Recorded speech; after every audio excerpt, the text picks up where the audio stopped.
꼭 알아야 할 어제의 뉴스. 재판부는 최순실 씨가 기업들의 돈을 받은 혐의에 대해 잇따라 뇌물죄를 적용했습니다.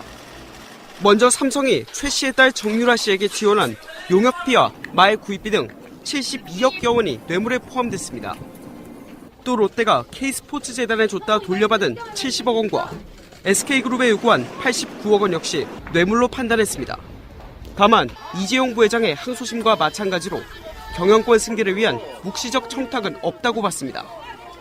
이에 따라 삼성이 미르와 K스포츠재단에는 204억 원과 동계스포츠영재센터에는 16억 원은 뇌물로 인정되지 않았습니다. 강요 혐의는 대부분 인정됐습니다. 미르와 K스포츠재단을 세워 대기업에서 출연금 774억 원을 받아낸 게 대표적입니다. 재판부는 특히 형량을 결정하면서 최 씨를 준엄하게 꾸짖었습니다. 사상 초유의 대통령 파면 사태와 극심한 국정혼란, 국민의 실망감 등을 초래해 죄질이 무겁다는 겁니다. 그런데도 최 씨가 수사 단계부터 법정에 이르기까지 기획된 사건이라는 등 납득하기 어려운 변명으로 일관했다고 밝혔습니다. 재판부는 특히 대통령 파면의 책임이 책무를 방기한 박근혜 전 대통령과 국정을 농단해 사익을 추구한 최 씨에게 있다고 못 박았습니다. 이처럼 뇌물과 강요, 국정 파탄의 책임 등을 물어 재판부는 최 씨에게 징역 20년의 중형을 선고했습니다. 또 그동안 받아온 뇌물 금액을 감안해 벌금 180억 원과 추징금 72억 원도 함께 물렸습니다. 앞서 이재용 부회장의 2심 재판부는 삼성이 최순실 씨의 코어 스포츠로 직접 보낸 용역비 36억여 원만 뇌물로 인정했습니다.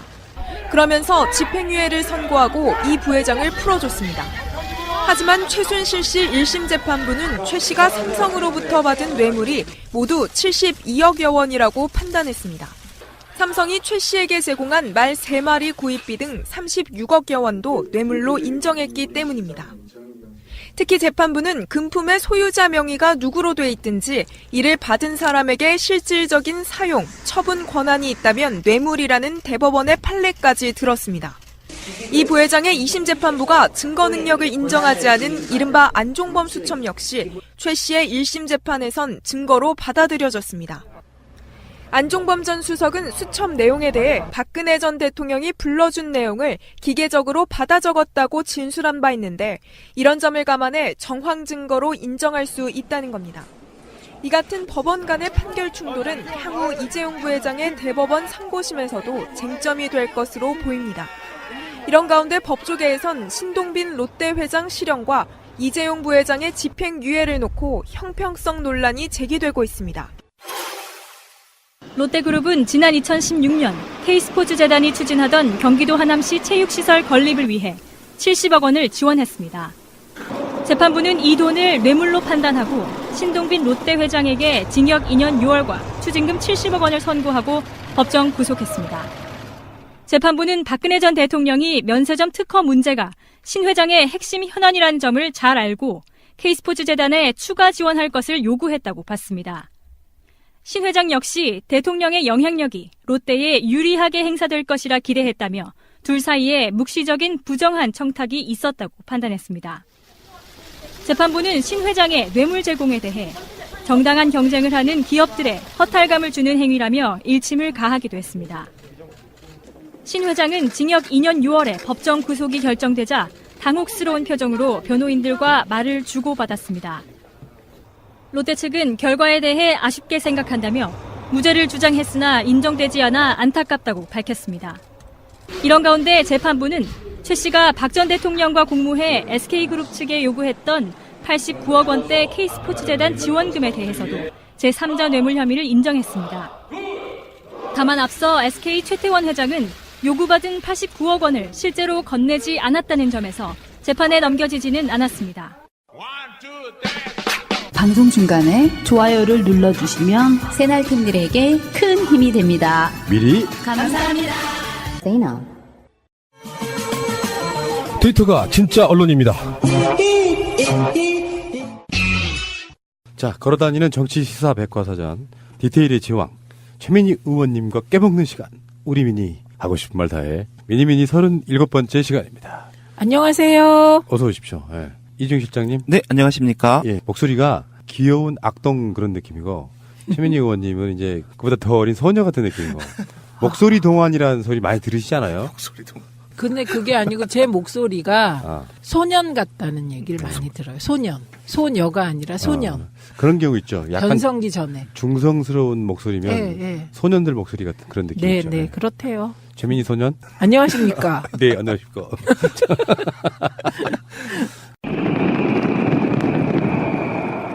제23회 동계올림픽 대회인 평창 동계올림픽 대회의 개회를 선언합니다.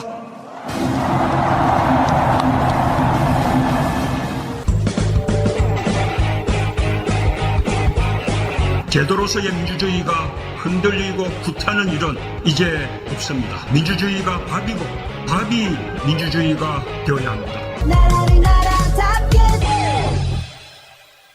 자, 더불어민주당 디지털 소통위원장 현 남양주 병 지역위원장이신데 아마 이거 사퇴하신 걸로 알고 있고. 네. 자, 지역구는요. 와부읍, 진건읍, 조안면, 태견면, 금곡동, 양정동, 다산 1동 2동입니다. 이거 왜 이러세요? 이분의 지역구는 남양주 가불병이죠, 이제. 그렇죠. 미국도 다녀오셨죠? 네, 뉴욕 갔다 왔습니다. 어쩐지 뭐 햄버거에다가 콜라 드시는 것 같은 그런 느낌. 햄버거에 콜라는 안 먹었습니다. 백팩의 운동화. 백팩, 뉴요커. 어. 뉴욕 갔는데 저 진짜 이번에 힐링하고 왔어요. 2박 3일간의 짧은 일정이었습니다. 그런데 이제 북미 민주 포럼이라는 곳이 있어요. 그곳이 그 북미 쪽에 있는 카나다, 미국 뭐 그쪽에 있는 우리 재외 동포들의 모임이에요. 이제 민주라는 말이 들어갔으니까 오랫동안 민주당을 지지해왔던 분들이 모여 있는데요.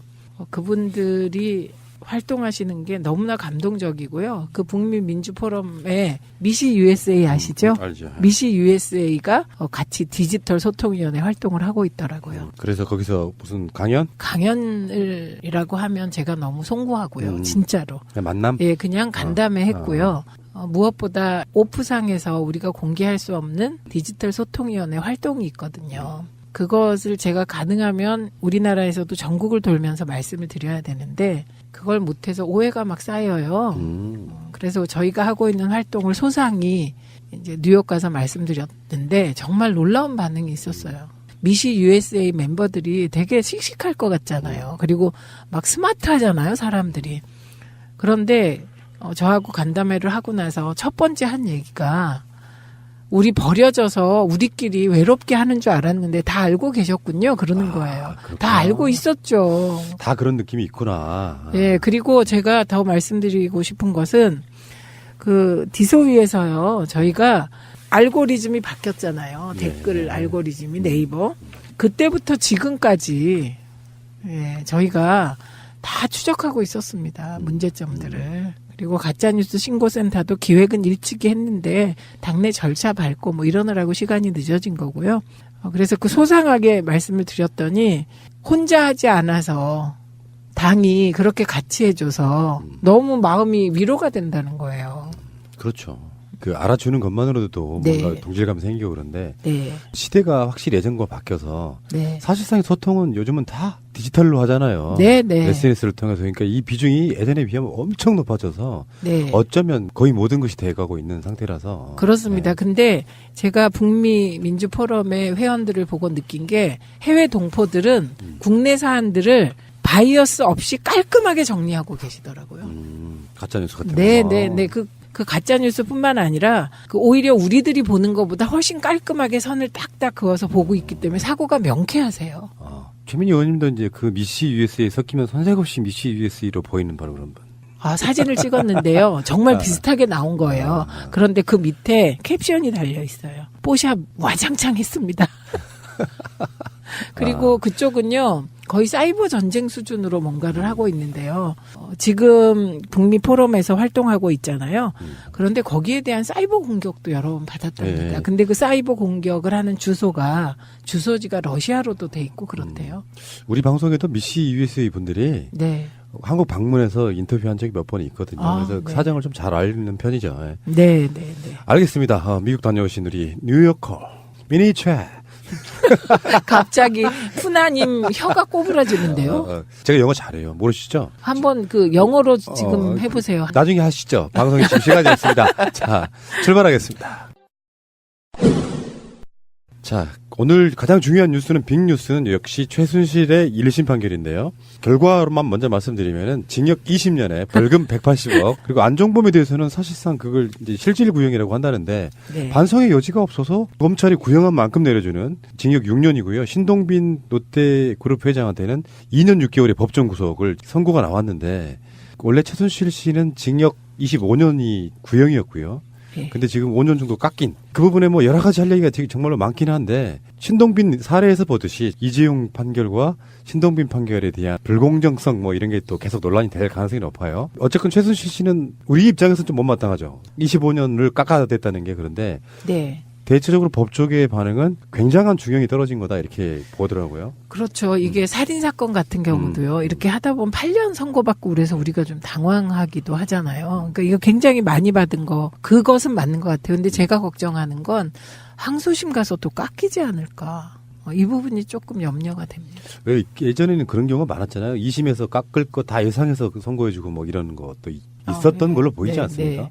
그렇죠. 그런데 이번 재판부가 김세현 재판부가 이렇게 유죄가 인정되면 형을 확실히 때리는 그런 재판부로 알려져 있다고 전문가들이 얘기를 하더라고요.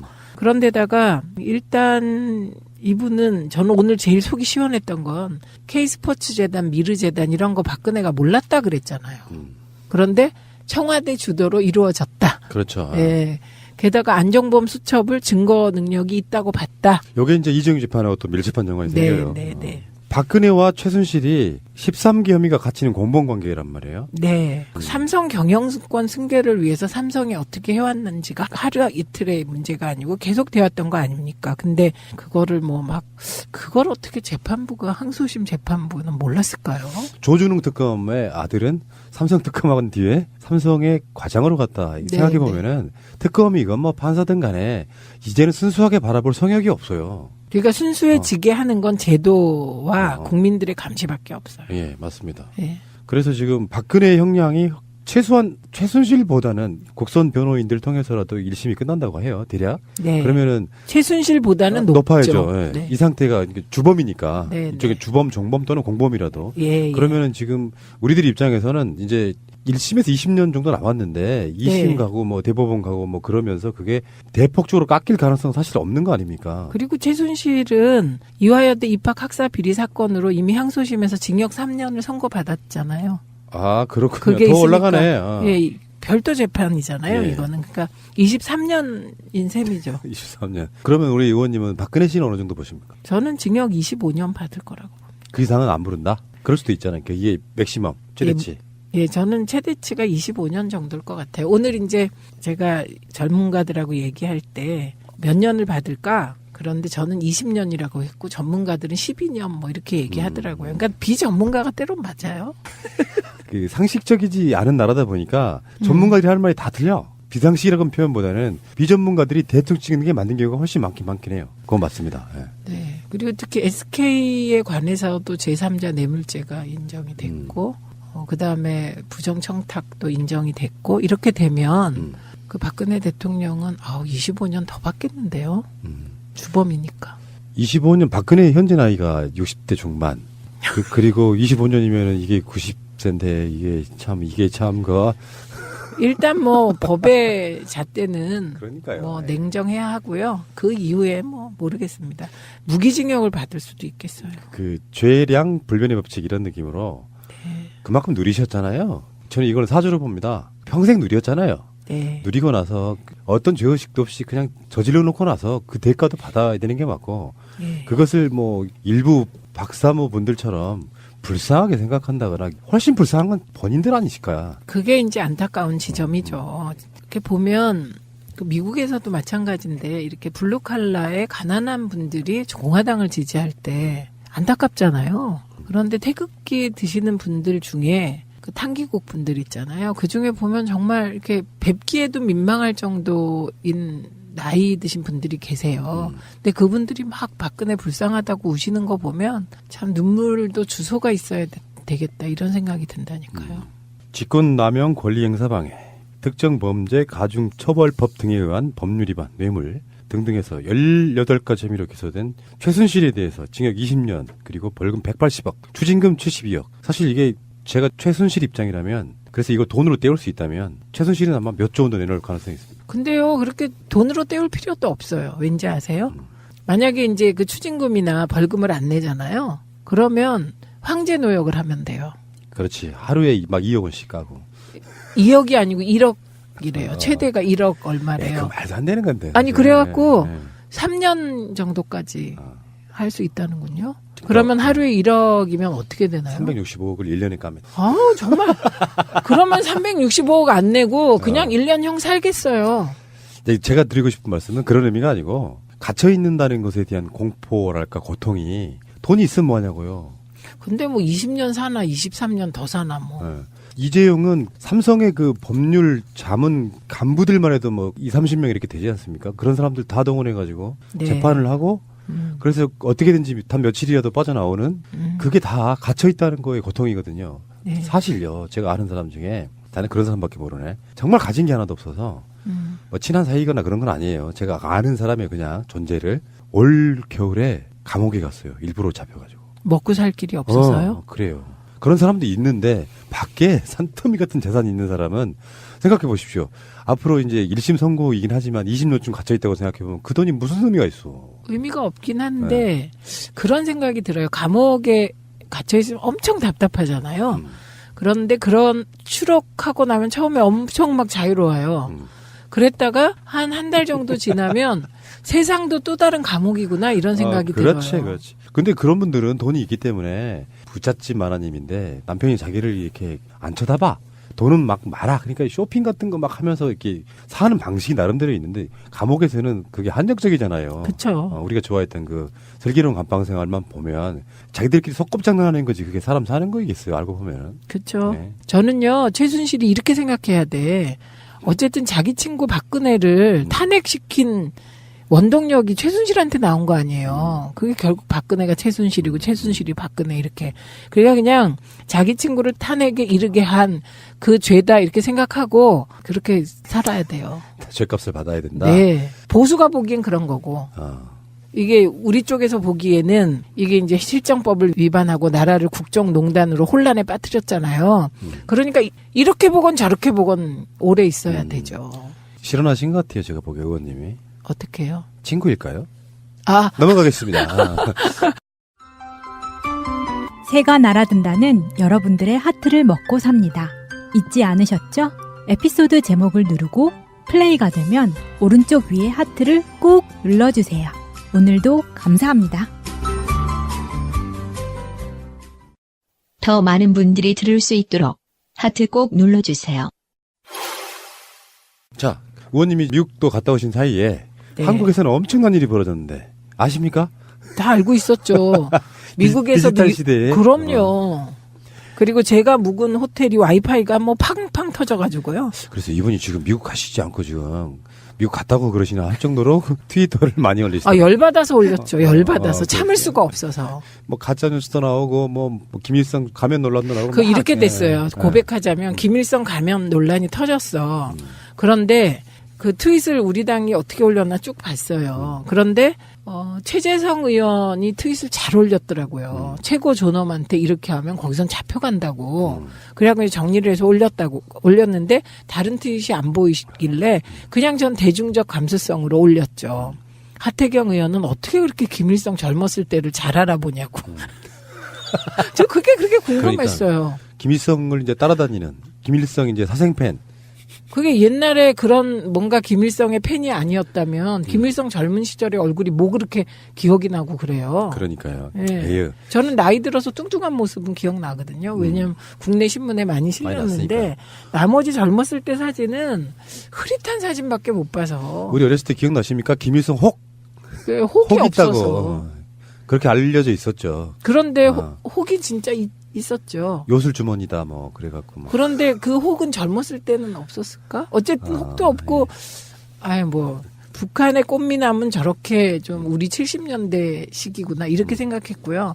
그게 김일성이 젊었을 때 그랬다 한들 철수와 영희 뭐 그런 것 같지 않아요? 그 그러니까요. 얼굴? 근데 지금 이제 뉴스의 전개 속도가 있기 때문에 처음부터 짚을 수는 없고요. 네. 김여정, 김영남 고위 대표단들과 여러 일정 등에서 만나면서 교감도 만들고 확실히 처음 만났을 때보다 굉장히 다정해진 느낌 같은 걸 갖고 돌아갔고요. 네. 북한에 내리자마자 사열을 받았더만요. 잘했다 이런 그 뜻이겠죠. 한밤중에 사열하니까 그거 역시 저는 조금 이상하게 보이던데. 치하는 의미가 아닐까요? 그 치하를 하는데 그렇다고 한밤중에 사열까지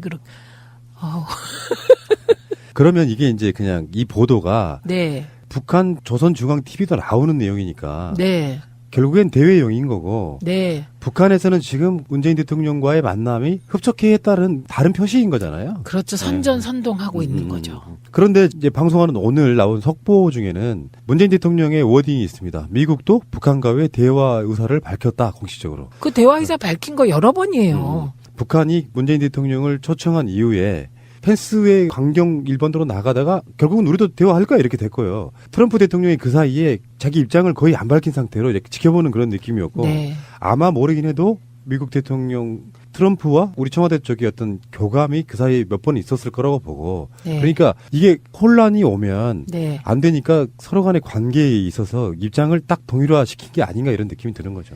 문재인 대통령 처음부터 그러셨죠. 네. 국내에서 개혁 진보 쪽에서 비난을 받을 만큼 트럼프와의 관계, 대미 관계에 집권 초에 치중하셨죠. 그래갖고 답답해하는 분도 많았죠. 근데 그게 그렇게 한미 관계가 균열이 일어나지 않게 하고 한미 동맹을 굳건히 했기 때문에 이번에 북한이 평창 올림픽에 참여를 해도 파장이 지금 이 정도로 막아지는 겁니다. 만약에 이 과정에서 북한이 평창 올림픽에 참가하는 거를 트럼프가 트윗으로 뭐 이렇게 안 좋은 말 날리고 그랬으면 더 난리가 났을 텐데 트럼프도 적극적으로 지지했잖아요. 그러니까 문재인 대통령 되게 지혜롭게 잘 처리하신 건데 이번 전 과정을 보면서 진짜 보수 세력이 힘들겠구나 국내 이런 생각을 했어요. 사실 피가 마르죠. 네. 안타까워 죽지. 네. 그 핵심이 뭐냐면요. 펜스가 리셉션에 김영남하고 같은 테이블이라고 악수도 안 하고 가버렸다. 5분 만에 가버렸다. 그러니까 그건 굉장히 그 경직된 자세잖아요. 그거에만 주목해서 그거를 고정불변한 것으로 보고 큰일 난 것처럼 막 떠들고 매도하는 거 있잖아요. 그 태도는 정말 현실을 모르고 인간에 대한 이해가 없는 거예요. 펜스 생각은 고정불변이 아니에요. 바뀌거든요. 본인이 또 위치라는 게 있잖아요. 그렇죠. 조건에 따라서 바뀌어가는 거예요. 다만 이번 평창 올림픽 기간 중에 만약에 펜스가 김용남과 대화를 했다고 생각해 보세요. 그럼 그 순간 그게 어떤 일이 되겠어요? 완전히 그 한반도의 남북한 주도로 북핵 문제를 푸는 분위기를 미국이 용인하는 게 되잖아요. 미국이 그렇게 해주겠습니까? 그래서 저는 특히 남북관계나 변수가 많은 고차 방정식은 어떤 안 좋은 것이 나타났다고 해서 그것을 고정불변으로 바라보고 막 호들갑을 떤다든지 그렇죠. 조금 좋은 현상이 나타났다고 해서 또 그 좋은 것이 지속될 것처럼 또 호들갑을 떤다든지 이런 거 정말 아닌 것 같고요. 늘 이게 고정불변한 것이 아니고 조건들이 바뀌면서 막 변화무쌍하게 바뀌어 간다. 이거를 역동적으로 보고 가장 중요한 건 큰 흐름. 예, 큰 흐름 속에서 그런 시시각각으로 일어나는 여러 사건 사고들 바라보는 거라고 생각합니다. 근데 자유한국당이나 야당들이 이번에 김일성 가면 논평하는 거를 보고요. 저 정말 한편으로 절망했습니다. 우리는 보수 진보의 양날의 날개를 날고 싶은데 한쪽 날개가 정말 치명상을 입고 있구나 이런 생각 때문에. 부끄러울 정도예요. 우리가 부끄러울 정도. 아, 저렇게 수준이 저것밖에 안 되나. 우리 같은 지하실 골방에서 하는 팟캐스트도 그런 식으로 분석은 안 해요. 어머. 나라를 위해서. 푸나님. 그게 비록 이 공간이 작다고 하여 그렇게 표현하시면 아니되옵니다. 그 말 들으려고 했어요. 이 땅의 1만 2천 새날 애청자들을 위하여 그리 하시면 아니돼요. 1만 2천이 뭐예요? 그거 몰라요? 우리가 옛날에 집회할 때 맨날 1만 2천 청년하고 라든가 1만 2천 철의 노동자 그래서 그 1만 2천이란 우리 땐 100만 학도였는데 그러니까 수많은이란 뜻이에요. 수많은. 예. 그러면 여기서 이 문제 갖고 짧게 넘어가게 해요. 우리가 또 따로 계속 이야기를 하고 있으니까 네. 그냥 질문 하나요. 제 생각인데 방송으로 이미 나간 이야기예요. 김여정이 특사로 친서를 들고 올 때는 이미 저는 최소한 북한 쪽에 이런 표현, 다른 거 필요 없고 이런 표현, 우리는 무엇이든지 양보할 수 있다, 양보할 자세가 돼 있다, 이런 워딩만 돼도 그 무엇이든지라는 워딩에 획백할 수 있어. 우리 조건 미국과의 평화협정만 만들어질 수 있다면 그런 뜻을 저는 전달했다고 보거든요. 그 무엇이든지 부분만 빼면 동의가 돼요. 왜냐하면 북미 그 민주 포럼에서도 토론 과정에서 어떤 분이 북한이 김여정을 보냈고 김여정을 통하여 남북 정상회담을 제안한 것은 북핵을 포기할 의사가 있는 게 아니냐 이렇게 얘기한 분이 계셨어요. 근데 저는 그 부분은 그렇게 쉬운 일이 아니라고 보는 게 우선 첫째, 북한이 북핵을 개발해온 역사가 얼마입니까? 거의 그게 6.25 전쟁 끝나고 경제 최소한으로 복구해놓고 70년대 초반 혹은 어떤 사람들은 60년대 중반부터 핵 개발해왔다고 하거든요. 그리고 그 핵 개발의 이유를 어떻게 보느냐에 따라 또 판단이 달라요. 핵 개발을 침공용으로 보느냐 아니면 핵 개발을 자위용으로 보느냐 그에 따라 다르거든요. 근데 어떤 쪽이건 간에 공격이 최선의 방어다. 그래서 핵이 있으면 힘을 갖게 되잖아요. 그리고 나를 보호할 수 있게 되잖아요. 그래서 그건 답을 내지 않고 어쨌든 핵 개발을 그렇게 오랫동안 해오면서 체제를 지켜온 거잖아요. 짧으면 50년, 길면 60년이거든요. 그러니까 그게 그렇게 쉽게 포기될 일은 아니고요. 그리고 핵 전쟁 억지력은 전 세계 공통 인정되는 거거든요. 그리고 북한처럼 조그만 나라가 그것도 중국과 러시아와 일본과 미국 틈바구니에 있는 거잖아요. 네, 그렇기 때문에 토나님 말 중에 무엇이든지만 빼면 저는 뭐 동의가 되고요. 그래서 오히려 이번 제안은 한반도 중심으로 한반도가 손을 잡고 북핵 문제를 해결해 보자 이 취지가 더 커요. 근데 그 문재인 대통령의 마음을 움직일 수 있는 부분은 항상 그런 얘기를 했거든요. 평창 올림픽 기간 내내 문재인 대통령은 북핵만 생각할 수밖에 없는 위치 지금 돼버렸는데 명시적으로 그게 명시적이든 아까 그 최순실 재판에서 그런 표현이 나와요. 명시적이냐 암묵적이냐 뇌물에 대해서. 그것처럼 명시적으로 북핵을 말하진 않았으나 한반도의 평화를 만들 수 있다면 무엇이든지 할 수 있다라는 뉘앙스만 주면 문재인 대통령의 입장에서는 열심히 미국을 설득할 수 있는데 핵이 고정불변하다는 걸 놓고는 어떤 대화도 할 수가 없는 상태라고 하면 명시적이진 않았으나 암묵적으로 북핵 폐기도 미국이 체제 보장해주고 평화협정 맺어주면 가능하다. 이 관점으로 갈 거라고 보는 그 순서가 있다는 것이고요. 근데 목적론적인 거는 아니다. 이거 되게 주의해야 될 것 같고요.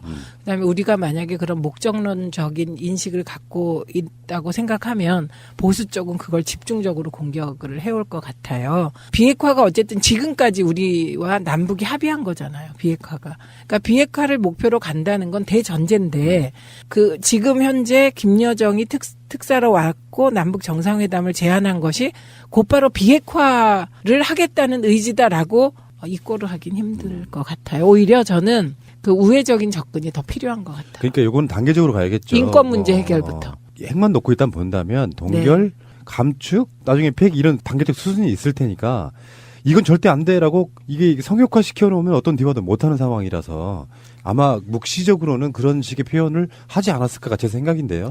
전달을 우선은요 이렇게 될 것 같아요. 북한은 우린 핵이 있다.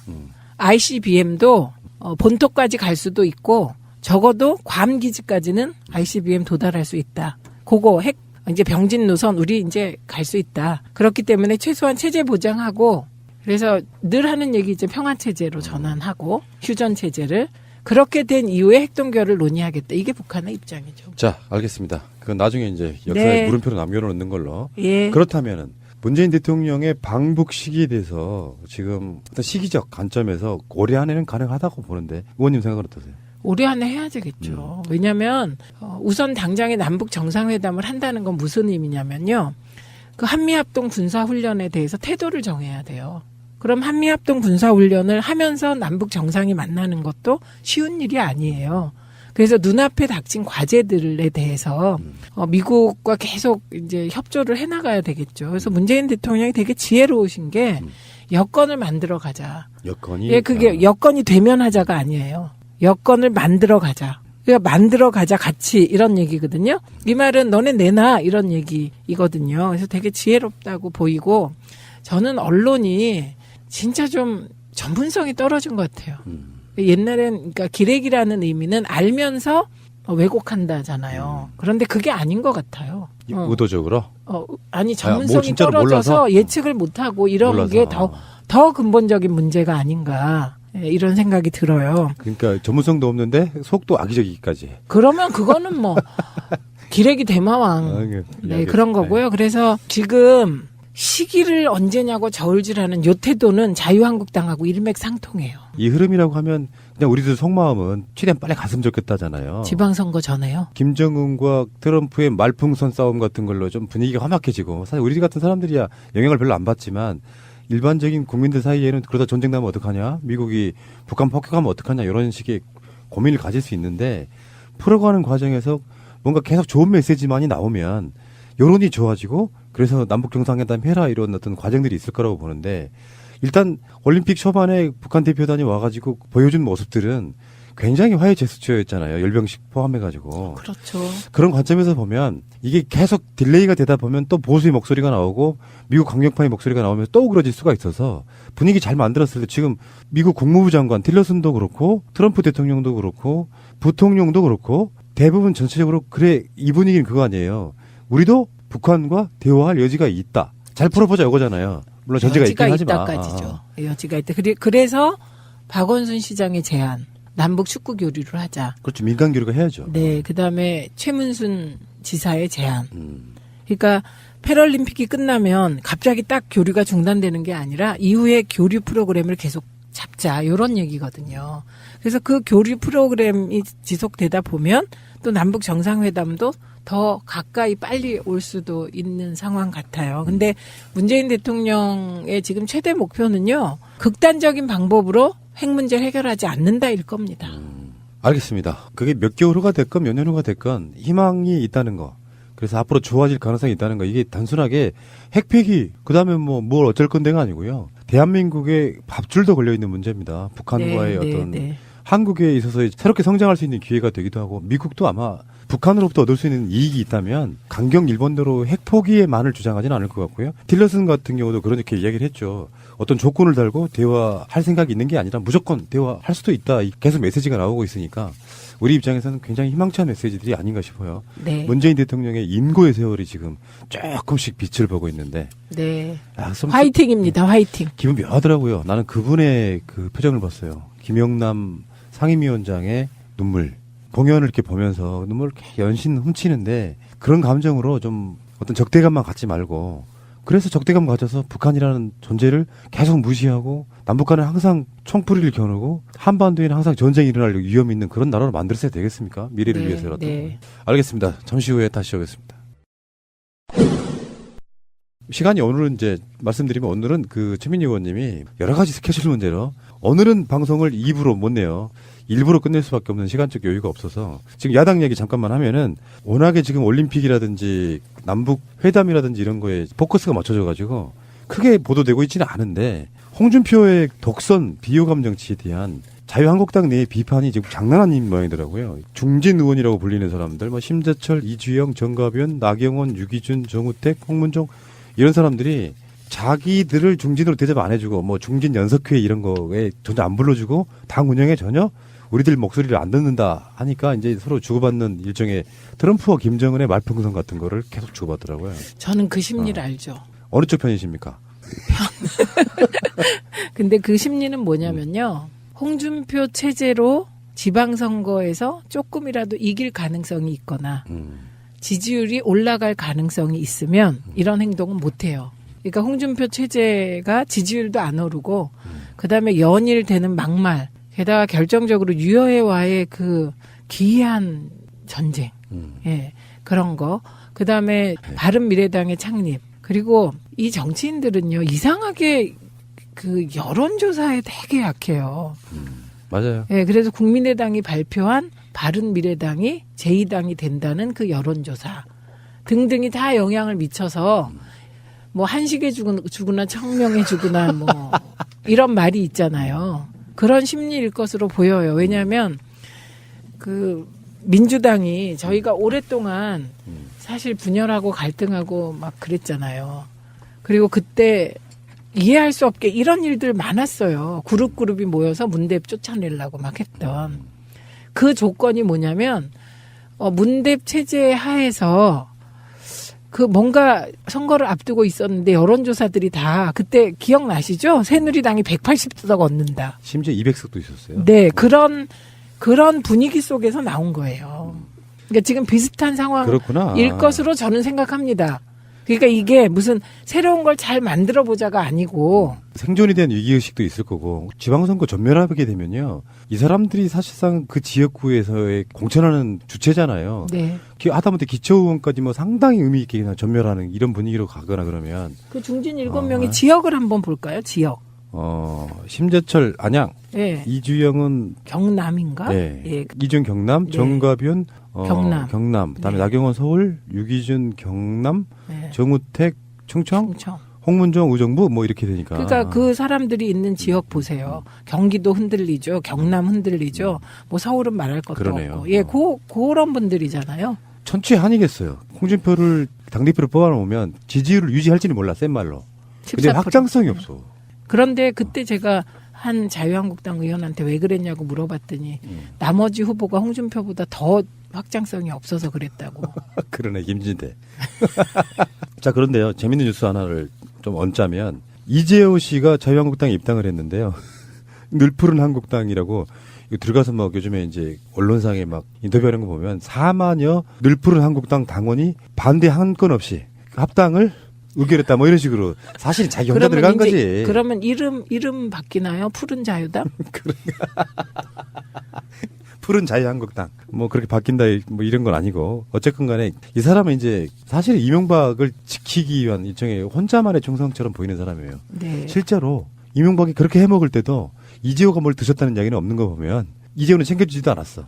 자발적으로 이명박에 충성하는 바로 그런 인물인데. 아니 챙긴 사람이 없는 거 아니에요? MB는? 왕따. 예, 왜냐면 챙긴 사람이 없으니까 지금 뭐 그 사실을 밝힌 사람들이 전부 이명박 최측근이에요, MB에. 그러니까. 김백준 뭐 등등 다. 그 이명박 측근이라고 불렸던 정치적 비중이 높은 인물들 이재호나 이동관 같은 사람들은 쭉정이었다니까요. 그래서 그 누구예요? 그 부속실장이 얘기했잖아요.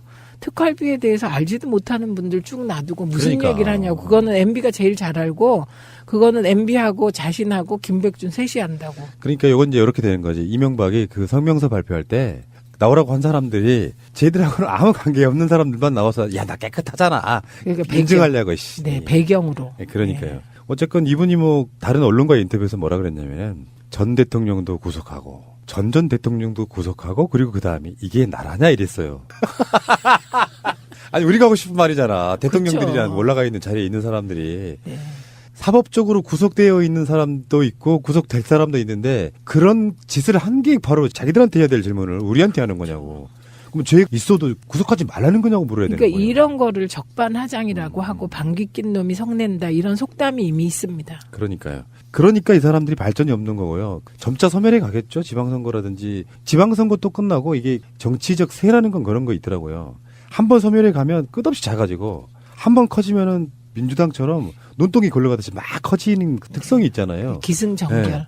지방선거를 통해서 망해가는 건 확인. 그리고 아마 보수라고 불리는 사람들이 총선 전에 상당히 많이 또 재편이 되면서 그래서 우리가 이제 얻는 그 의혹 중에 하나가 안철수의 자유한국당 입당, 뭐 접수 뭐 이런 형태로 우리가 이야기를 하고 있는 거잖아요. 오늘 글쎄요. 제가 한 토론회에 나갔는데 자유한국당, 바른미래당 이렇게 두 분이 앉았어요. 근데 앉으면서 자유한국당 패널이 뭐라는지 아세요? 우리 이렇게 나란히 앉는 거 보니까 우리도 합당할 것 같은가?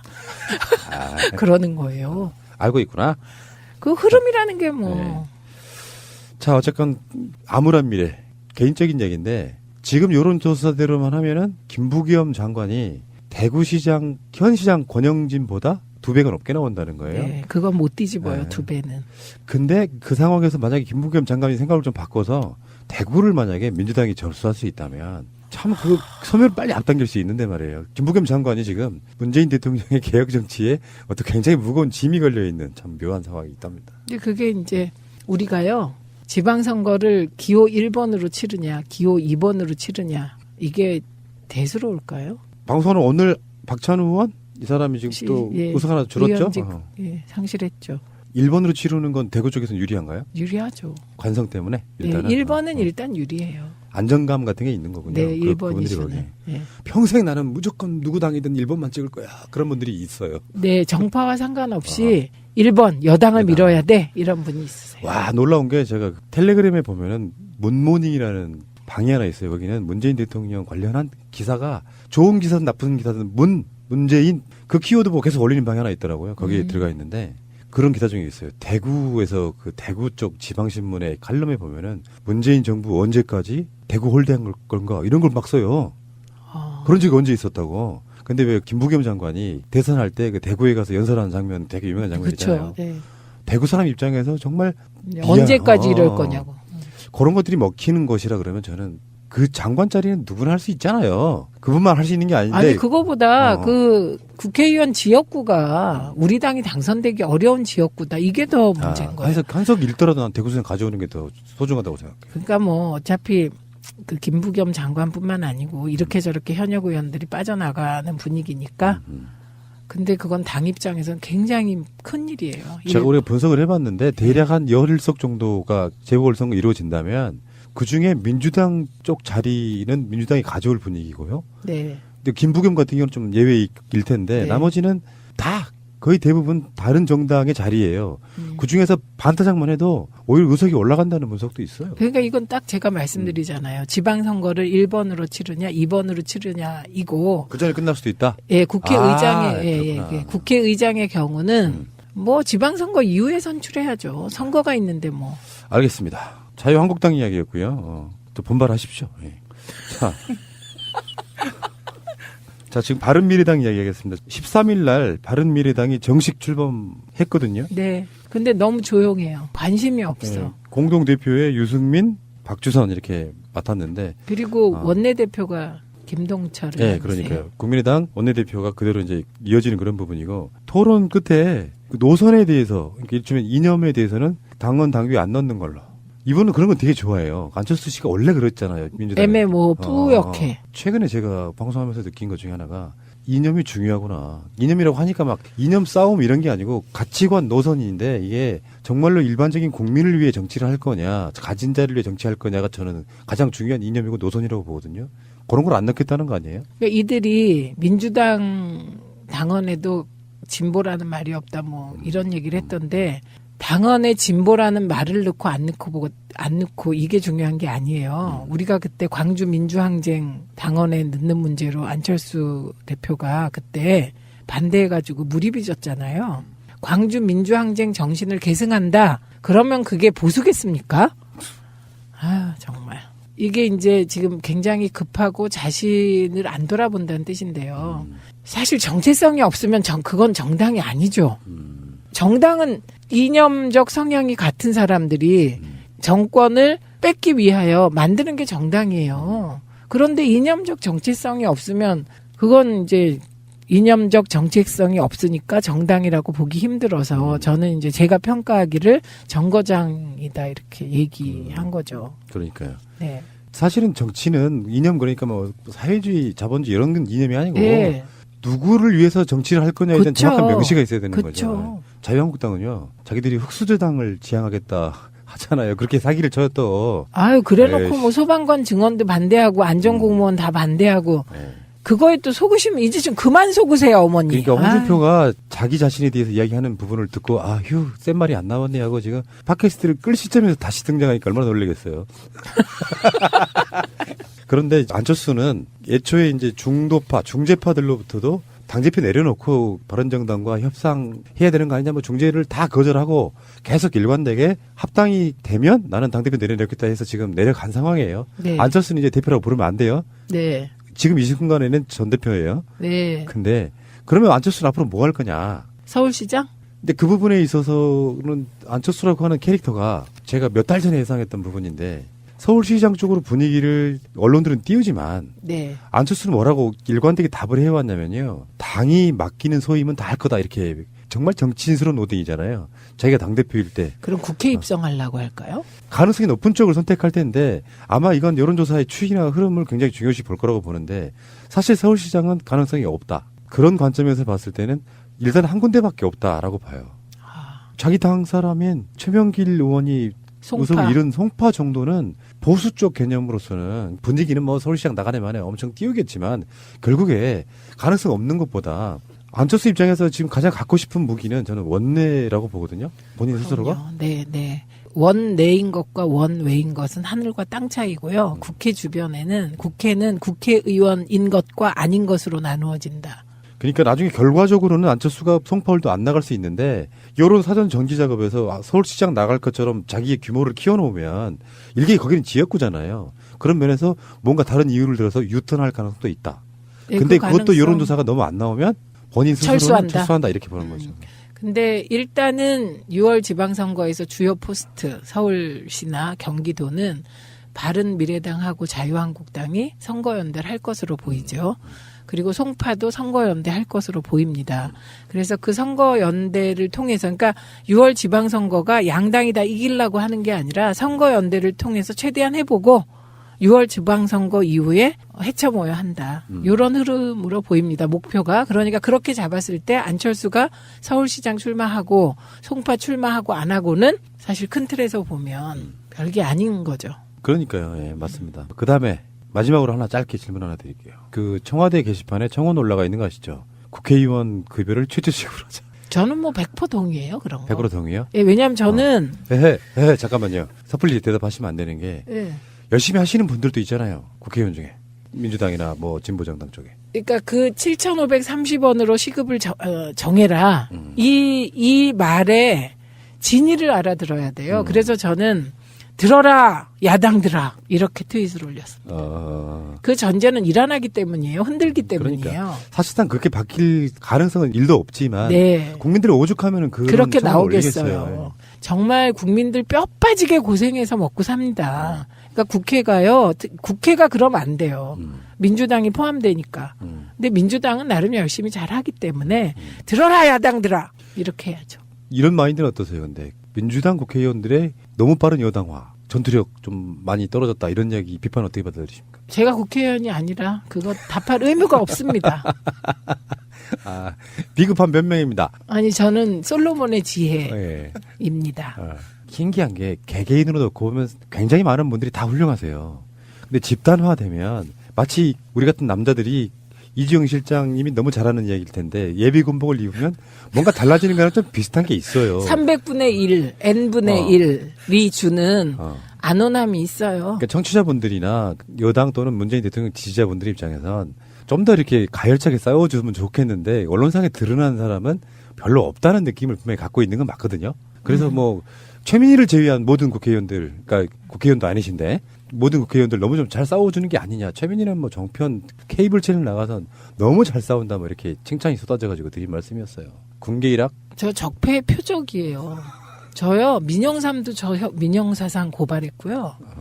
그 다음에 고영주도 저 고발했고요 검찰에. 그리고 뭐 이미 뭐 알고 있는 건도 있고 그래서 정말 고단한 적폐의 표적입니다. 이러시면서 이제 비중을 늘려가시면서 최민희가 지금 사선인가 현역인가 이런 날이 분명히 온다고 저는 봐요.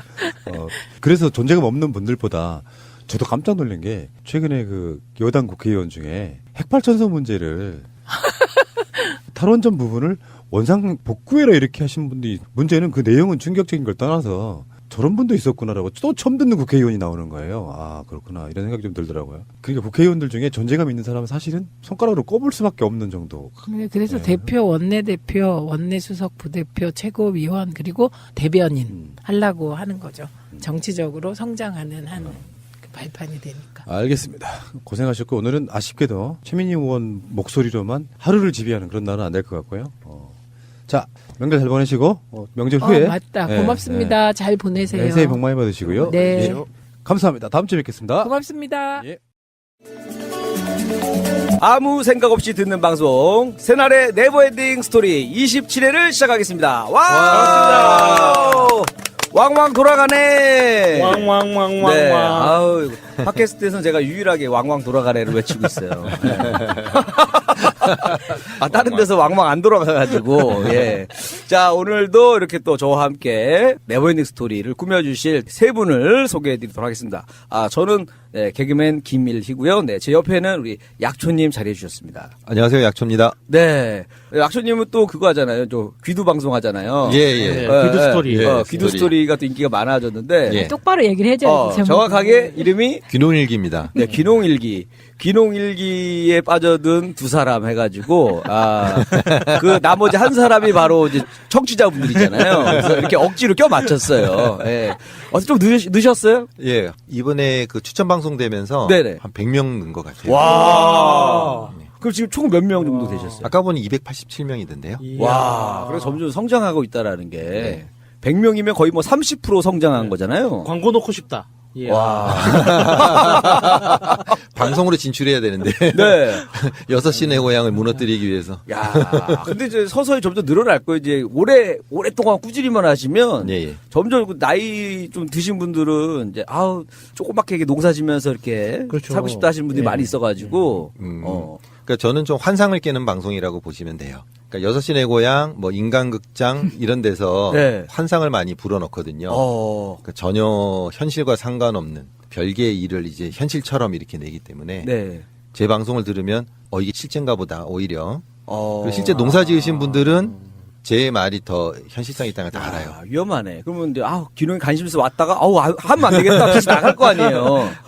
네. 근데 그런 거 보고 귀농했다 실패하신 분들을 제가 많이 봐가지고 네. 좀 도와드리려고 하는 거죠, 사실. 네, 어쨌든 되게 굉장히 그 진솔하게 솔직하게 예. 뭐 거품 없이 그냥 있는 그대로 얘기해 주신다는 거잖아요. 예, 진짜 거품 없어요. 저는. 네, 알겠습니다. 우리 약초님 한번 믿어보시고 한번 관심 가져주시기 바라겠습니다. 팟캐스트 다음 주에는 한 300명 넘을 수 있도록 기대 많이 고맙습니다. 하겠고요.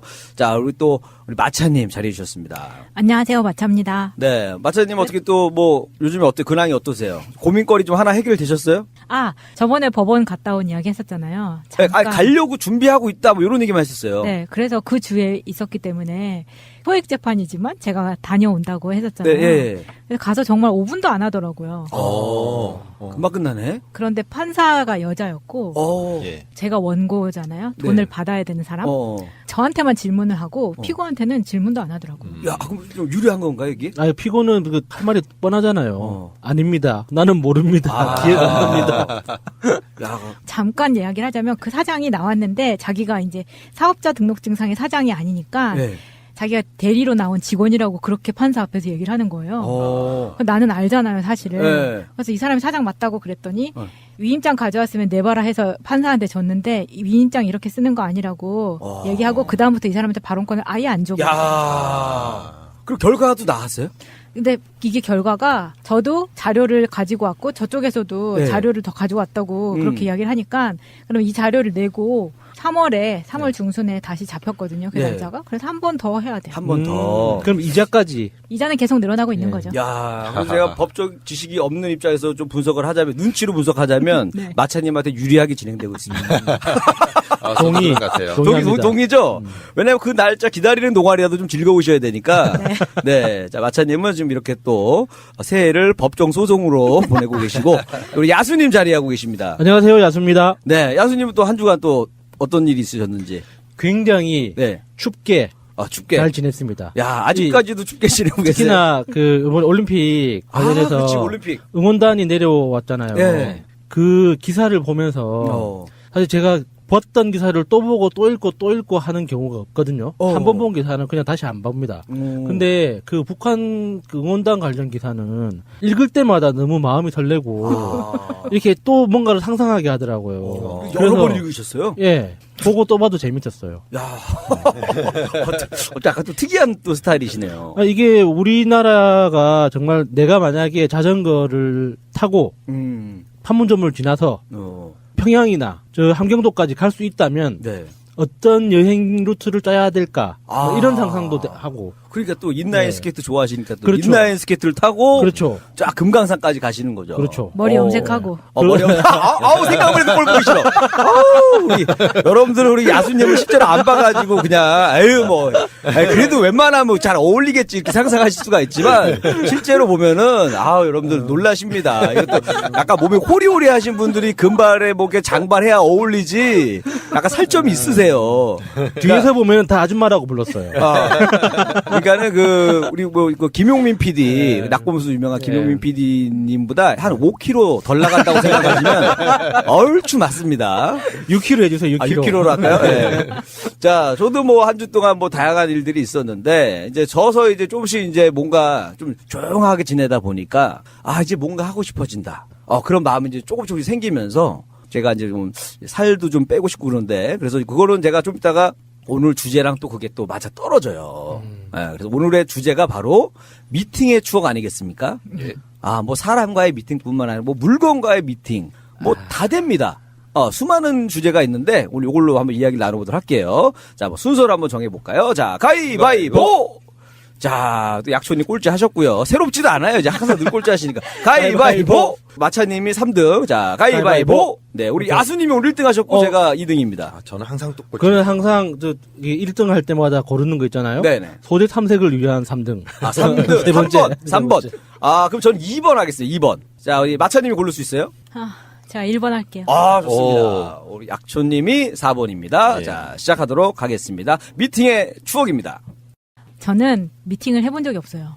어떤 미팅요? 그 흔히 말하는 그 미팅. 오. 남학생들, 네. 여학생들 이렇게 만나는. 네. 그러니까 뭐 소개팅은 해본 적 있어요? 소개팅은 한 번인가 해봤어요. 소개팅 한번 도대체 뭐 하고 살았어요? 저는 소개팅도 미팅도 해본 적이 없어요.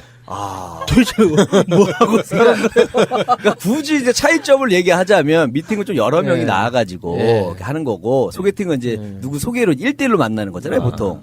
근데 미팅은 그래도 대학 가서는 좀 해볼 대학 만한 가서도 건데. 하지를 않았고 네. 소개팅 같은 경우에는 제가 그렇게 막 어색하게 만나는 걸 너무 싫어했어요. 모르는 사람이랑 1대1로 만나서 막 이러는 거를. 근데 어색하긴 진짜 어색해요. 엄청 뭐 좋아하세요? 막 이러고 갑자기. 영업한다고 생각하고 잘해주면 되잖아요. 그래도 좀 어색해요. 그게 만나가지고 뭐 좋아하세요? 뭐 커피는 뭐 드실래요? 뭐 이런 거가 좀 어색한데 좀 안타깝네요. 한 번도 없었다고 하니까. 그래서 그랬나 봐요. 그냥 뭐 성당에서 사귀거나 막 이랬었기 때문에 굳이 소개팅이 좀 어색해서 안 하긴 했었는데 그래서 제가 생각해본 미팅은 면접에 대해서 얘기를 좀 해보려고 해요. 마차님이 또 이력서 쓰는데 또 일가견이 있으시잖아요. 네. 야, 이거 괜찮다. 왜냐면 또 요즘 그 취업 시즌이잖아요. 네, 그렇죠. 도움이 많이 되겠네. 이력서는 특히 처음 신입도 그렇지만 이직을 하시는 분들은 이력서를 언제 쓰는 게 제일 좋냐. 정말 회사 일 때문에 빡쳐가지고 잠이 깬 새벽 3시에 쓰는 것이 가장 효과적입니다. 마치 그 영화 올드보이에서 최민식 씨가 내가 뭘 잘못했지 하고 막 겪듯이 새벽 3시에 일어나가지고 막 써내려가야 된다는 얘기죠? 네. 정투력이 있을 때. 네, 그러면 정말 잘 돼요.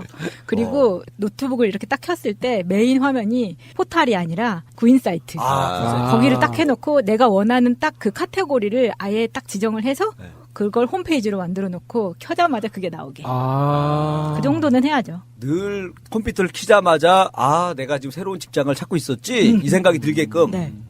저는 이렇게 구직을 목표로 이력서를 써본 적이 없거든요. 그래서 그게 신기해요. 직장 생활을 안 하셨죠? 그건 아니잖아요. 항상 뒷구녕으로 들어가거나 제가 회사를 차리거나 이렇게 했기 때문에. 제일 부러워. 그런 왜냐면 경험이 없으시구나. 저는 이제 IMF 그러니까 IMF 학교를 들어가서 졸업할 때쯤에 굉장히 취업난이 심할 때 이제 졸업을 한 거기 때문에 그때는 그런 생각을 했어요. 아니 나는 왜 백으로 누가 넣어줄 친척 하나 없어 지금? 막 이런 거였는데 그래서 이제 이력서를 쓰는 게 되게 힘들었고 저는 졸업을 할 생각이 없었어요. 그냥 입학하면 내 할 일을 다 했다고 생각을 했기 때문에 내가 졸업을까지 해야 된다고 생각을 못 했었어요. 그냥 입학까지만 하면 엄마 아빠한테 할 일 다 했다 뭐 이런 그런 건가요? 네. 그래서 학점 관리도 전혀 안 했고 그때만 해도 우리 집이 그렇게 망할 줄은 몰랐던 거지. 좀 믿는 구석이 있었네. 역시. 이거 그냥 엄마 소원 들어줬으니까 이제 뭐 집에서 있는 재산 물려받으면 되겠네. 그렇지, 하면서 그렇지. 여유를 부렸네요. 근데 이제 생각대로 상황이 안 되다 보니까 이제 처음에 졸업할 생각이 없었는데 주위에서 야, 사회에서 졸업장이 없으면 얼마나 불편한 줄 아냐. 언니 이제 선배들이 막 이렇게 얘기를 하는 거에 그럼 졸업이라도 해야 되나? 라는 생각을 한 거예요. 그래서 6년 만에 졸업을 하거든요, 제가. 그래서 미팅을 안 했구나. 그런가? 아쉬운 게 없으니까. 어차피 또 네. 그 집안 좋은 네, 사람들끼리 네. 정략 결혼을 하잖아요. 어차피 또 정도는 다른 집안하고 또 하겠지. 그 정도까지는 아니에요? 그 정도는 아니었어도 그냥 굳이 그렇게 친구들을 남자 사람 친구 중에 골라서 사귀면 몰라도 소개팅이 너무 어색해서 싫었던 거예요. 그냥 제의는 들어온 적 있죠. 그러니까 미팅이든 소개팅이든 한번 나가볼래? 이런 거. 학교 다니면 들어오지 않아요 그런 거? 없어서 못했나? 더 슬퍼. 아니 저희 딸내미도 보니까 뭐 주위 학교에서 서로 막 연락이 온다고 그래가지고 그러면은 그렇게 만나냐? 그러면 뭐 자기들끼리 뭐 그게 있나 봐요. 그 연락책들이 있나 봐요. 저는 몰랐는데. 그것도 잘해주는 친구들이 있어요. 아, 그러니까, 그러면서 연합 동아리 한다고 하고 하더라고요. 그러니까 남자는 주변에 이제 여학생들이 많은 친구가 있고 또 여자 중에서도 또 주변에 남자분들이 많은 사람이 있어요. 그렇게 그러니까 하는 이런 거군요. 두 친구들이 딱 만나면 이제 또 조인이 되는 거거든요. 근데 이제 마차님 같은 경우 제가 딱 둘 중에 하나거든요. 그 미팅 제한이 많이 없다라는 거는 정말 예뻐가지고 모든 남자가 애를 좋아할 것 같아서 쟤 부르면 안 돼. 야 우리 쟤 때문에 아무것도 안 돼. 우리는 진짜 제 옆에 있으면 우리는 아무것도 안 돼. 하면서 거기서 배척하는 그 케이스가 하나 있고 그다음에 야 쟤 오면 우리 평균 미모 떨어져서 안 돼. 쟤 오면 분위기 이상해진다. 나 둘 중에 하나입니다. 여러분들 상상에 맡기겠습니다. 극과 극이네요. 둘 중에 하나도 고를 수가 없네요. 그래서 저는 어떤 대기업이나 이런 데를 갈 학점이 안 됐었기 때문에 언젠가도 얘기한 적 있지만 그래서 무조건 외국계를 썼어요. 그걸 지금도 아마 비슷할 것 같아요. 왜냐하면 그때만 해도 대기업은 온라인에서 바로 입사 원서를 쓰게 돼 있거든요. 그러면 학점이 몇 점 몇 하면은 이미 거기서 필터링 돼서 더 이상 그 다음 단계로 넘어가질 않는 거예요. 진짜 잔인하다. 네. 그래요. 그때 제가 할 때는 CJ가 제일 심했었던 것 같아요. 그리고 뭐 조선일보나 금호 같은 데는 들어갈 때 한자 시험 보고. 아니 조선일보를 내셨단 말이에요. 그 당시에. 그때 또 성당 오빠 아. 아버지가 또 그쪽 라인이셔가지고 한번 거기다 볼까 했- 선배가 이명박이잖아요. 하여튼 편집. 그래서 근데 그때는 조선일보를 왜 사람들이 불매하지? 이런 생각을 갖고 그때만 해도 아니 그럴 수 있어요. 저희도 다 그랬으니까. 몰랐으니까.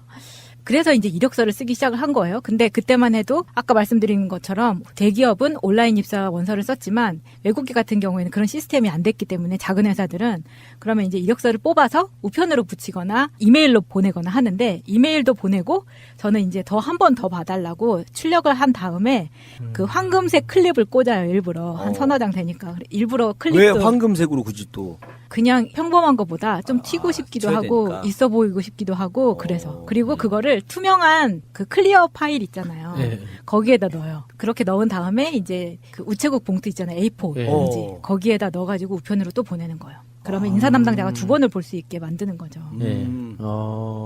그만큼 이 친구는 애착이 있다 이렇게 네, 생각할 네, 수도 있고 네. 좋게 보면은 아니 왜 애는 하란 대로 안 하지? 이상한 애 아니야? 애 뭐야? 빼! 이럴 수도 있잖아요. 그럴 수도 있는데 그래도 한 번, 두 번 보면은 네. 저는 일단 눈에 띄었으면 좋겠다. 왜냐하면 내가 학점이 너무 안 나왔기 때문에 뭐라도 좀 해보고 싶어서 그렇게 했던 적이 있었거든요. 그러면 대부분 외국계에서 연락은 와요. 그러니까 신입들은 사실 뻔하거든요. 이게 뭐 학교를 좋은데 나온다고 해서 일을 더 잘하는 건 절대 아니에요. 그러니까 면접만 보게 해주면 나는 정말 잘할 수 있는데라는 생각으로 이제 다 보내기 시작하는 거죠. 그래서 저는 면접에 대해서 일화가 재밌는 게 제일 많은데 그중에서 오늘 풀 얘기는 맨 처음 면접을 봤던 스위스 반도체 제조하는 회사였어요. 스위스 반도체 아, 있어 있어 보인다. 보- 있어 네, 보이네. 그 회사가 스위스인데 그 리텐슈타인이라는 데 있잖아요. 스위스 가운데 되게 조그마한 도시 네. 국가. 거기가 본사가 있는 데였어요. 야 본사에서 근무하고 싶다 얘기만 들어도. 네. 그래서 제가 거기를 6개월 다녔었는데 그 사이에 거기를 한번 갔었어요. 본사에. 6개월, 신입이었는데도. 6개월 사이에? 보내줬었어요. 근데 단체로 이게 그래도 본사는 구경해. 그게 아니고. 저만. 와 왜요? 그때 또 왜 그랬냐면 그때 홍콩에서 다른 나라에도 다 각각 부서가 있는데 그 부서 미팅이 있었어요. 근데 제가 제일 어리고 신입이었지만 저희 이사님이 그래도 너도 이런 데 빨리빨리 가봐야지 하고 보내준 거였어요. 근데 그게 미팅이 상해에서 있었는데 저는 정말 너무 신입이라 아무것도 모르니까 그때 남자친구가 홍콩에 있었거든요. 그래서 이사님한테 가서 저 홍콩 들렸다가 상해 가면 안 돼요? 그냥 이렇게 이야기를 한 거예요. 무개념. 왜냐면 저는 진짜 그게 돈이 얼마 안 들고 네. 뭐 추가 비용이 있으면 내가 내겠다라고 생각을 하고 했는데 그냥 그 회계 쪽 미팅에서 막 난리가 났나 봐. 쟤 뭐냐 이제 된 거죠. 신임만을 할 수 있는 개념이 없음으로 할 수 있는 발언. 그래서 근데 그 이사님이 그렇게 해줬어요. 그래서 표를 끊어줘서 제가 여기서 홍콩 들러서 상해 갔다가 올 수 있게끔 해준 거였거든요. 그 후에 이제 스위스도 가게 해줬고 그랬었는데 그땐 진짜 아무것도 모르는 때였는데 처음에 딱 면접을 보러 가서 1차 면접에 부서장급하고 관리부서에서 면접을 보고 2차가 문제였어요. 그때 한 번 면접을 봤으니까 얼굴은 아는데 2주차에 금요일 저녁 회식에 오라는 거예요. 면접이 아니라 회식에 오라고 하니까 되게 더 걱정이 되는 거예요. 근데 그때 당시에 회식 면접이 유행이었어요.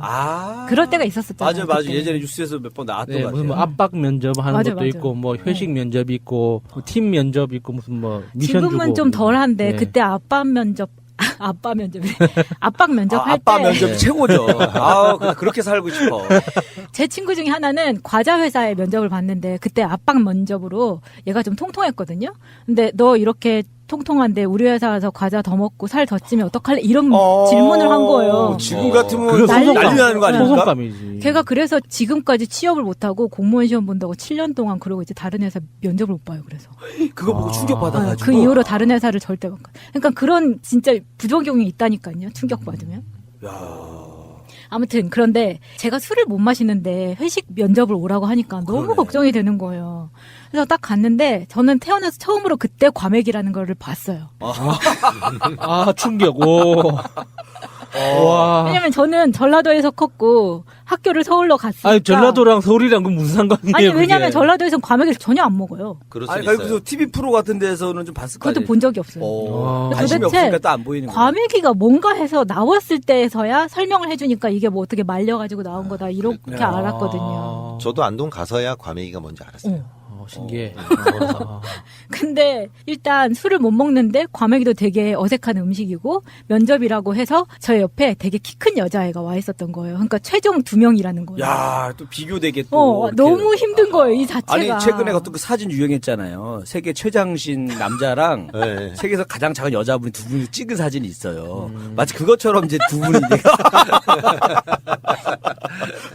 그래서 이제 거기서 술을 못 먹는데 일단 따라주는 거는 내가 신입이고 완전 약자잖아요. 그러니까 어쩔 수 없이 마셨거든요. 그러니까 많이 마시지도 않았는데 그날 집에 와서 막 다 확인하고 막 주말 내내 완전 뻗어 있었던 거예요. 그게 제가 봐선 술을 많이 먹어서라기보다는 그 스트레스.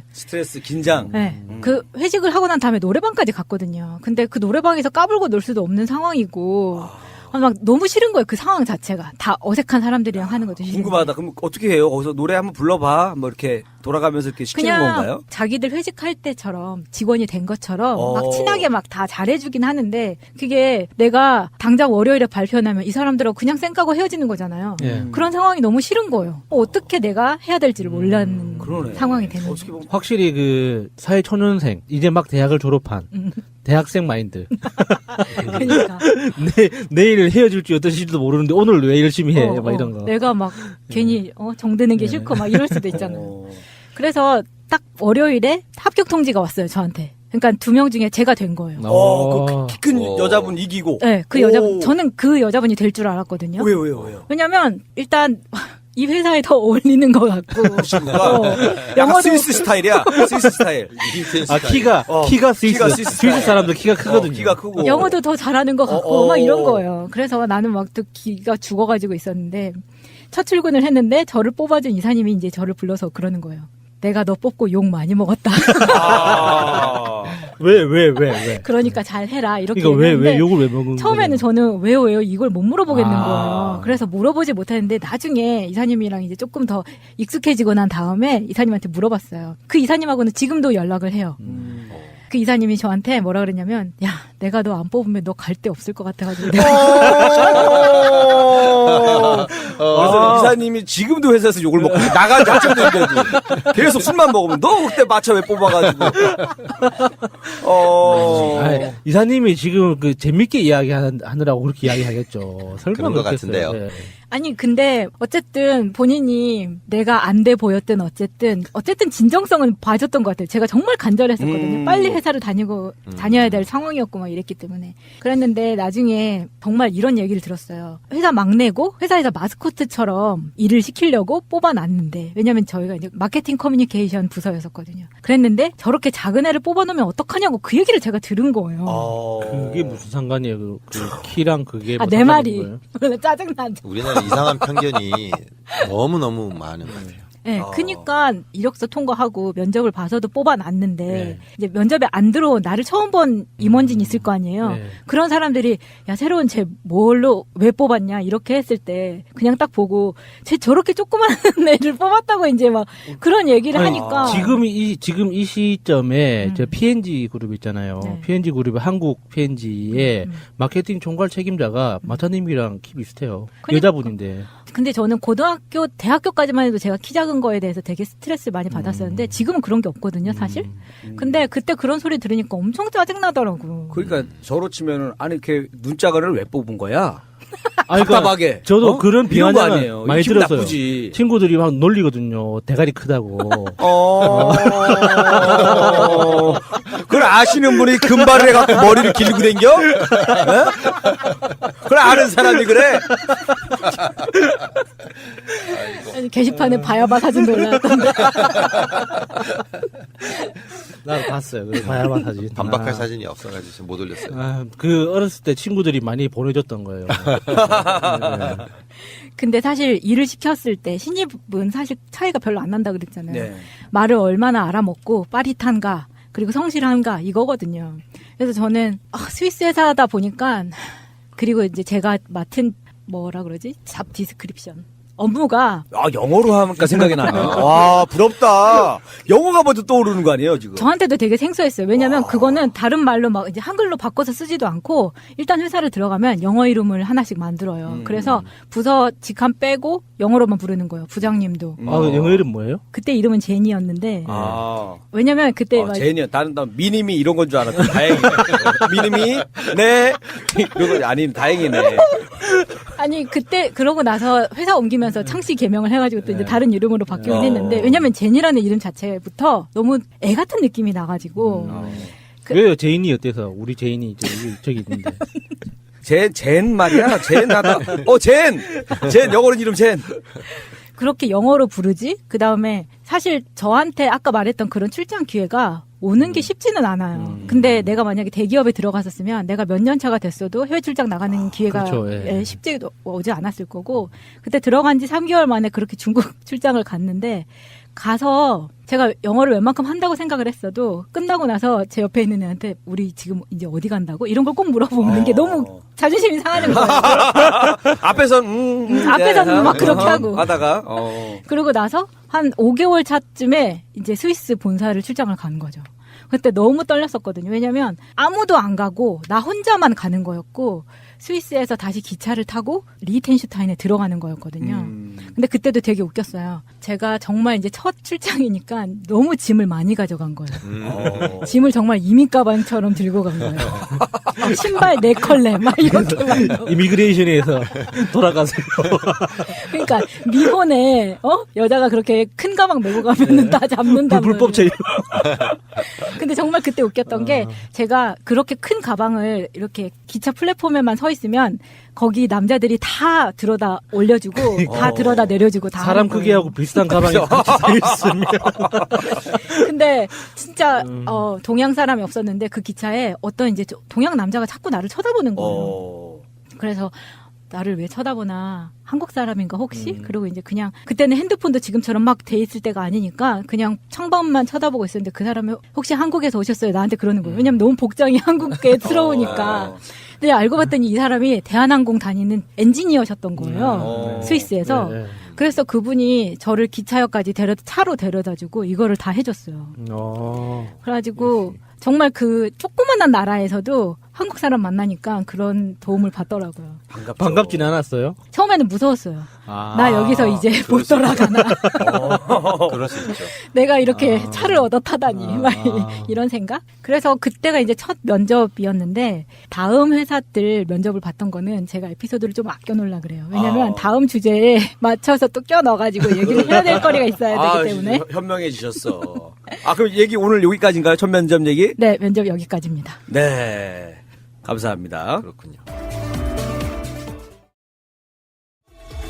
꼭 알아야 할 어제의 뉴스. 재판부는 최순실 씨가 기업들의 돈을 받은 혐의에 대해 잇따라 뇌물죄를 적용했습니다. 먼저 삼성이 최 씨의 딸 정유라 씨에게 지원한 용역비와 말 구입비 등 72억여 원이 뇌물에 포함됐습니다. 또 롯데가 K스포츠재단에 줬다 돌려받은 70억 원과 SK그룹에 요구한 89억 원 역시 뇌물로 판단했습니다. 다만 이재용 부회장의 항소심과 마찬가지로 경영권 승계를 위한 묵시적 청탁은 없다고 봤습니다. 이에 따라 삼성이 미르와 K스포츠재단에는 204억 원과 동계스포츠영재센터에는 16억 원은 뇌물로 인정되지 않았습니다. 강요 혐의는 대부분 인정됐습니다. 미르와 K스포츠재단을 세워 대기업에서 출연금 774억 원을 받아낸 게 대표적입니다. 재판부는 특히 형량을 결정하면서 최 씨를 준엄하게 꾸짖었습니다. 사상 초유의 대통령 파면 사태와 극심한 국정혼란, 국민의 실망감 등을 초래해 죄질이 무겁다는 겁니다.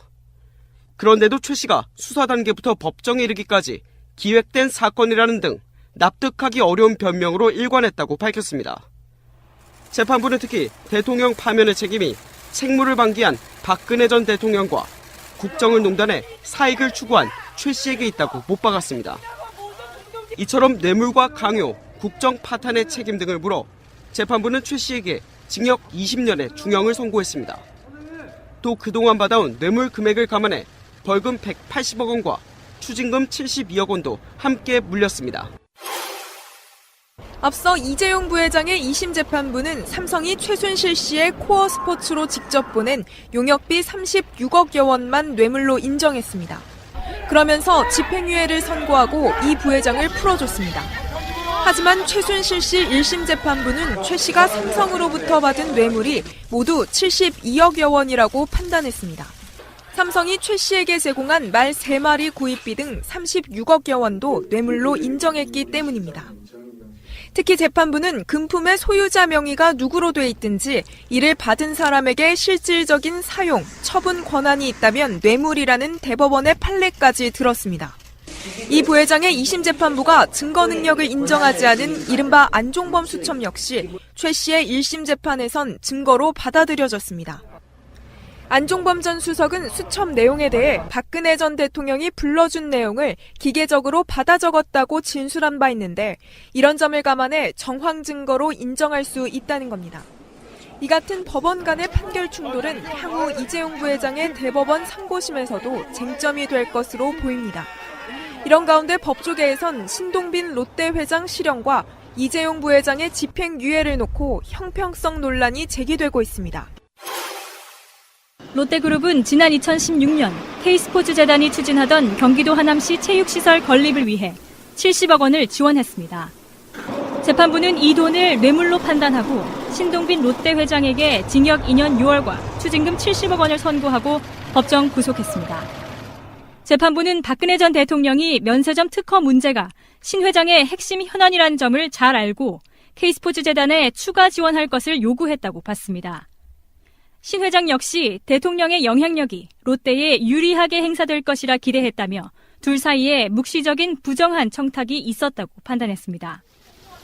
재판부는 신 회장의 뇌물 제공에 대해 정당한 경쟁을 하는 기업들에 허탈감을 주는 행위라며 일침을 가하기도 했습니다. 신 회장은 징역 2년 6월에 법정 구속이 결정되자 당혹스러운 표정으로 변호인들과 말을 주고받았습니다. 롯데 측은 결과에 대해 아쉽게 생각한다며 무죄를 주장했으나 인정되지 않아 안타깝다고 밝혔습니다. 이런 가운데 재판부는 최 씨가 박 전 대통령과 공모해 SK그룹 측에 요구했던 89억 원대 K스포츠재단 지원금에 대해서도 제3자 뇌물 혐의를 인정했습니다. 다만 앞서 SK 최태원 회장은 요구받은 89억 원을 실제로 건네지 않았다는 점에서 재판에 넘겨지지는 않았습니다. 방송 중간에 좋아요를 눌러주시면 새날팀들에게 큰 힘이 됩니다. 미리 감사합니다. 트위터가 진짜 언론입니다. 자, 걸어다니는 정치 시사 백과사전 디테일의 제왕 최민희 의원님과 깨먹는 시간. 우리 미니 하고 싶은 말 다해. 미니미니 37번째 시간입니다. 안녕하세요. 어서 오십시오. 예. 이중 실장님. 네, 안녕하십니까. 예, 목소리가 귀여운 악동 그런 느낌이고 최민희 의원님은 이제 그보다 더 어린 소녀 같은 느낌이고 목소리 동안이라는 소리 많이 들으시잖아요. 목소리 동안. 근데 그게 아니고 제 목소리가 소년 같다는 얘기를 많이 들어요. 소년. 소녀가 아니라 소년. 그런 경우 있죠. 약간 변성기 전에. 중성스러운 목소리면 네. 소년들 목소리 같은 그런 느낌 있죠. 네, 그렇대요. 최민희 소년. 안녕하십니까. 네, 안녕하십니까.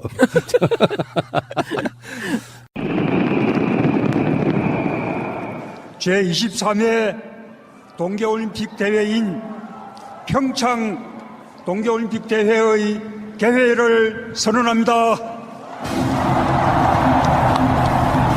그렇게 해주겠습니까? 그래서 저는 특히 남북관계나 변수가 많은 고차 방정식은 어떤 안 좋은 것이 나타났다고 해서 그것을 고정불변으로 바라보고 막 호들갑을 떤다든지 그렇죠. 조금 좋은 현상이 나타났다고 해서 또 그 좋은 것이 지속될 것처럼 또 호들갑을 떤다든지 이런 거 정말 아닌 것 같고요. 늘 이게 고정불변한 것이 아니고 조건들이 바뀌면서 막 변화무쌍하게 바뀌어 간다. 이거를 역동적으로 보고 가장 중요한 건 큰 흐름. 예, 큰 흐름 속에서 그런 시시각각으로 일어나는 여러 사건, 사고들 바라보는 거라고 생각합니다. 근데 자유한국당이나 야당들이 이번에 김일성 가면 논평하는 거를 보고요. 저 정말 한편으로 절망했습니다. 우리는 보수 진보의 양날의 날개를 날고 싶은데 한쪽 날개가 정말 치명상을 입고 있구나 이런 생각 때문에. 부끄러울 정도예요. 우리가 부끄러울 정도. 아, 저렇게 수준이 저것밖에 안 되나. 우리 같은 지하실 골방에서 하는 팟캐스트도 그런 식의 분석은 안 해요. 어머. 나라를 위해서. 푸나님. 그게 비록 이 공간이 작다고 하여 그렇게 표현하시면 아니되옵니다. 그 말 들으려고 했어요. 이 땅의 1만 2천 새날 애청자들을 위하여 그리 하시면 아니돼요. 1만 2천이 뭐예요? 그거 몰라요? 우리가 옛날에 집회할 때 맨날 1만 2천 청년하고 라든가 1만 2천 철의 노동자. 그래서 그 1만 2천이란 우리 땐 100만 학도였는데. 그러니까 수많은이란 뜻이에요. 수많은. 그러면 여기서 이 문제 갖고 짧게 넘어가게 해요. 우리가 또 따로 계속 이야기를 하고 있으니까 네. 그냥 질문 하나요. 제 생각인데 방송으로 이미 나간 이야기예요. 김여정이 특사로 친서를 들고 올 때는 이미 저는 최소한 북한 쪽에 이런 표현, 다른 거 필요 없고 이런 표현. 우리는 무엇이든지 양보할 수 있다. 양보할 자세가 돼 있다. 이런 워딩만 돼도 그 무엇이든지라는 워딩에 획백이 할 수 있어. 우리 조건 미국과의 평화협정만 만들어질 수 있다면 그런 뜻을 저는 전달했다고 보거든요. 그 무엇이든지 부분만 빼면 동의가 돼요. 왜냐하면 북미 그 민주 포럼에서도 토론 과정에서 어떤 분이 북한이 김여정을 보냈고 김여정을 통하여 남북 정상회담을 제안한 것은 북핵을 포기할 의사가 있는 게 아니냐 이렇게 얘기한 분이 계셨어요. 근데 저는 그 부분은 그렇게 쉬운 일이 아니라고 보는 게 우선 첫째, 북한이 북핵을 개발해온 역사가 얼마입니까? 거의 그게 6.25 전쟁 끝나고 경제 최소한으로 복구해놓고 70년대 초반 혹은 어떤 사람들은 60년대 중반부터 핵 개발해왔다고 하거든요. 그리고 그 핵 개발의 이유를 어떻게 보느냐에 따라 또 판단이 달라요.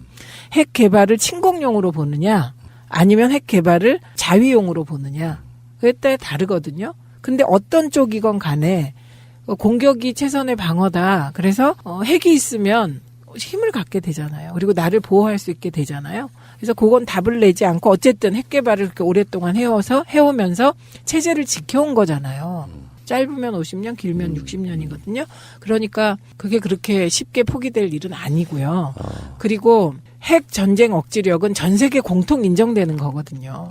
그리고 북한처럼 조그만 나라가 그것도 중국과 러시아와 일본과 미국 틈바구니에 있는 거잖아요.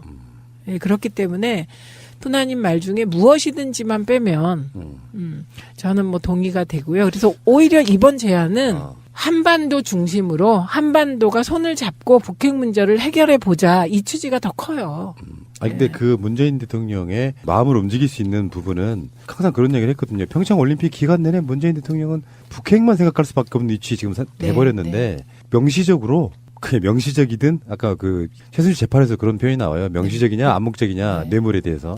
그것처럼 명시적으로 북핵을 말하지는 않았으나 한반도의 평화를 만들 수 있다면 무엇이든지 할 수 있다라는 뉘앙스만 주면 문재인 대통령의 입장에서는 열심히 미국을 설득할 수 있는데 핵이 고정불변하다는 걸 놓고는 어떤 대화도 할 수가 없는 상태라고 하면 명시적이진 않았으나 암묵적으로 북핵 폐기도 미국이 체제 보장해주고 평화협정 맺어주면 가능하다. 이 관점으로 갈 거라고 보는 그 순서가 있다는 것이고요. 근데 목적론적인 거는 아니다. 이거 되게 주의해야 될 것 같고요. 그다음에 우리가 만약에 그런 목적론적인 인식을 갖고 있다고 생각하면 보수 쪽은 그걸 집중적으로 공격을 해올 것 같아요. 비핵화가 어쨌든 지금까지 우리와 남북이 합의한 거잖아요. 비핵화가. 그러니까 비핵화를 목표로 간다는 건 대전제인데 그 지금 현재 김여정이 특사로 왔고 남북 정상회담을 제안한 것이 곧바로 비핵화를 하겠다는 의지다라고 이꼬를 하긴 힘들 것 같아요. 오히려 저는 그 우회적인 접근이 더 필요한 것 같아요. 그러니까 요거는 단계적으로 가야겠죠. 인권 문제 해결부터. 핵만 놓고 일단 본다면 동결, 감축, 나중에 폐기 이런 단계적 수순이 있을 테니까 이건 절대 안 돼라고 이게 성역화 시켜놓으면 어떤 대화도 못하는 상황이라서 아마 묵시적으로는 그런 식의 표현을 하지 않았을까 제 생각인데요. 전달을 우선은요 이렇게 될 것 같아요. 북한은 우린 핵이 있다. ICBM도 본토까지 갈 수도 있고 적어도 괌 기지까지는 ICBM 도달할 수 있다. 그거 핵 이제 병진 노선 우리 이제 갈 수 있다. 그렇기 때문에 최소한 체제 보장하고 그래서 늘 하는 얘기 이제 평화 체제로 전환하고 휴전 체제를 그렇게 된 거 아니에요. 그게 결국 박근혜가 최순실이고 최순실이 박근혜 이렇게. 그러니까 그냥 자기 친구를 탄핵에 이르게 한 그 죄다 이렇게 생각하고 그렇게 살아야 돼요. 죄값을 받아야 된다. 네. 보수가 보기엔 그런 거고. 이게 우리 쪽에서 보기에는 이게 이제 실정법을 위반하고 나라를 국정농단으로 혼란에 빠뜨렸잖아요. 그러니까 이렇게 보건 저렇게 보건 오래 있어야 되죠. 실현하신 것 같아요. 제가 보기에 의원님이. 어떻게 해요? 친구일까요? 넘어가겠습니다. 새가 날아든다는 여러분들의 하트를 먹고 삽니다. 잊지 않으셨죠? 에피소드 제목을 누르고 플레이가 되면 오른쪽 위에 하트를 꾹 눌러주세요. 오늘도 감사합니다. 더 많은 분들이 들을 수 있도록 하트 꼭 눌러주세요. 자, 의원님이 미국도 갔다 오신 사이에 한국에서는 엄청난 일이 벌어졌는데 아십니까? 다 알고 있었죠. 미국에서 디지털 시대에. 그럼요. 그리고 제가 묵은 호텔이 와이파이가 뭐 팡팡 터져가지고요. 그래서 이분이 지금 미국 가시지 않고 지금 미국 갔다고 그러시나 할 정도로 트위터를 많이 올리시더라고요. 열받아서 올렸죠. 열받아서 참을 수가 없어서. 뭐 가짜 뉴스도 나오고 뭐 김일성 가면 논란도 나오고. 이렇게 됐어요. 고백하자면 김일성 가면 논란이 터졌어. 그런데 그 트윗을 우리 당이 어떻게 올렸나 쭉 봤어요. 그런데 최재성 의원이 트윗을 잘 올렸더라고요. 최고 존엄한테 이렇게 하면 거기선 잡혀간다고. 그래갖고 정리를 해서 올렸는데 다른 트윗이 안 보이길래 그냥 전 대중적 감수성으로 올렸죠. 하태경 의원은 어떻게 그렇게 김일성 젊었을 때를 잘 알아보냐고. 저 그게 그렇게 궁금했어요. 그러니까 김일성을 이제 따라다니는 김일성 이제 사생팬. 그게 옛날에 그런 뭔가 김일성의 팬이 아니었다면 김일성 젊은 시절의 얼굴이 뭐 그렇게 기억이 나고 그래요. 그러니까요. 네. 저는 나이 들어서 뚱뚱한 모습은 기억나거든요. 왜냐하면 국내 신문에 많이 실렸는데 나머지 젊었을 때 사진은 흐릿한 사진밖에 못 봐서. 우리 어렸을 때 기억나십니까? 김일성 혹. 혹이 없어서. 그렇게 알려져 있었죠. 그런데 혹이 진짜 있었죠. 요술 주머니다 뭐 그래갖고 뭐. 그런데 그 혹은 젊었을 때는 없었을까? 어쨌든 혹도 없고 뭐 북한의 꽃미남은 저렇게 좀 우리 70년대 시기구나 이렇게 생각했고요. 그게 김일성이 젊었을 때 그랬다 한들 철수와 영희 뭐 그런 것 같지 않아요? 그 그러니까요. 얼굴? 근데 지금 이제 뉴스의 전개 속도가 있기 때문에 처음부터 짚을 수는 없고요. 네. 김여정, 김영남 고위 대표단들과 여러 일정 등에서 만나면서 교감도 만들고 확실히 처음 만났을 때보다 굉장히 다정해진 느낌 같은 걸 갖고 돌아갔고요. 네. 북한에 내리자마자 사열을 받았더만요. 잘했다 이런 그 뜻이겠죠. 한밤중에 사열하니까 그거 역시 저는 조금 이상하게 보이던데. 치하는 의미가 아닐까요? 그 치하를 하는데 그렇다고 한밤중에 사열까지 그러면 이게 이제 그냥 이 보도가 네. 북한 조선중앙TV도 나오는 내용이니까 네. 결국엔 대외용인 거고 네. 북한에서는 지금 문재인 대통령과의 만남이 흡족회에 따른 다른 표시인 거잖아요. 그렇죠. 선전선동하고 있는 거죠. 그런데 이제 방송하는 오늘 나온 속보 중에는 문재인 대통령의 워딩이 있습니다. 미국도 북한과의 대화 의사를 밝혔다 공식적으로. 그 대화 의사 밝힌 거 여러 번이에요. 북한이 문재인 대통령을 초청한 이후에 펜스의 강경 일본으로 나가다가 결국은 우리도 대화할 거야 이렇게 됐고요. 트럼프 대통령이 그 사이에 자기 입장을 거의 안 밝힌 상태로 이렇게 지켜보는 그런 느낌이었고 네. 아마 모르긴 해도 미국 대통령 트럼프와 우리 청와대 쪽이 어떤 교감이 그 사이에 몇 번 있었을 거라고 보고 네. 그러니까 이게 혼란이 오면 네. 안 되니까 서로 간의 관계에 있어서 입장을 딱 동일화시킨 게 아닌가 이런 느낌이 드는 거죠. 문재인 대통령 처음부터 그러셨죠. 네. 국내에서 개혁 진보 쪽에서 비난을 받을 만큼 트럼프와의 관계, 대미 관계에 집권 초에 치중하셨죠. 그래갖고 답답해하는 분도 많았죠. 근데 그게 그렇게 한미 관계가 균열이 일어나지 않게 하고 한미 동맹을 굳건히 했기 때문에 이번에 북한이 평창 올림픽에 참여를 해도 파장이 지금 이 정도로 막아지는 겁니다. 만약에 이 과정에서 북한이 평창 올림픽에 참가하는 거를 트럼프가 트윗으로 뭐 이렇게 안 좋은 말 날리고 그랬으면 더 난리가 났을 텐데 트럼프도 적극적으로 지지했잖아요. 그러니까 문재인 대통령 되게 지혜롭게 잘 처리하신 건데 이번 전 과정을 보면서 진짜 보수 세력이 힘들겠구나 국내 이런 생각을 했어요. 사실 피가 마르죠. 네. 안타까워 죽지. 네. 그 핵심이 뭐냐면요. 펜스가 리셉션에 김영남하고 같은 테이블이라고 악수도 안 하고 가버렸다. 5분 만에 가버렸다. 그러니까 그건 굉장히 그 경직된 자세잖아요. 그거에만 주목해서 그거를 고정불변한 것으로 보고 큰일 난 것처럼 막 떠들고 매도하는 거 있잖아요. 그 태도는 정말 현실을 모르고 인간에 대한 이해가 없는 거예요. 펜스 생각은 고정불변이 아니에요. 바뀌거든요. 본인이 또 위치라는 게 있잖아요. 그렇죠. 조건에 따라서 바뀌어가는 거예요. 다만 이번 평창 올림픽 기간 중에 만약에 펜스가 김용남과 대화를 했다고 생각해 보세요. 그럼 그 순간 그게 어떤 일이 되겠어요? 완전히 그 한반도의 남북한 주도로 북핵 문제를 푸는 분위기를 미국이 용인하는 게 되잖아요. 미국이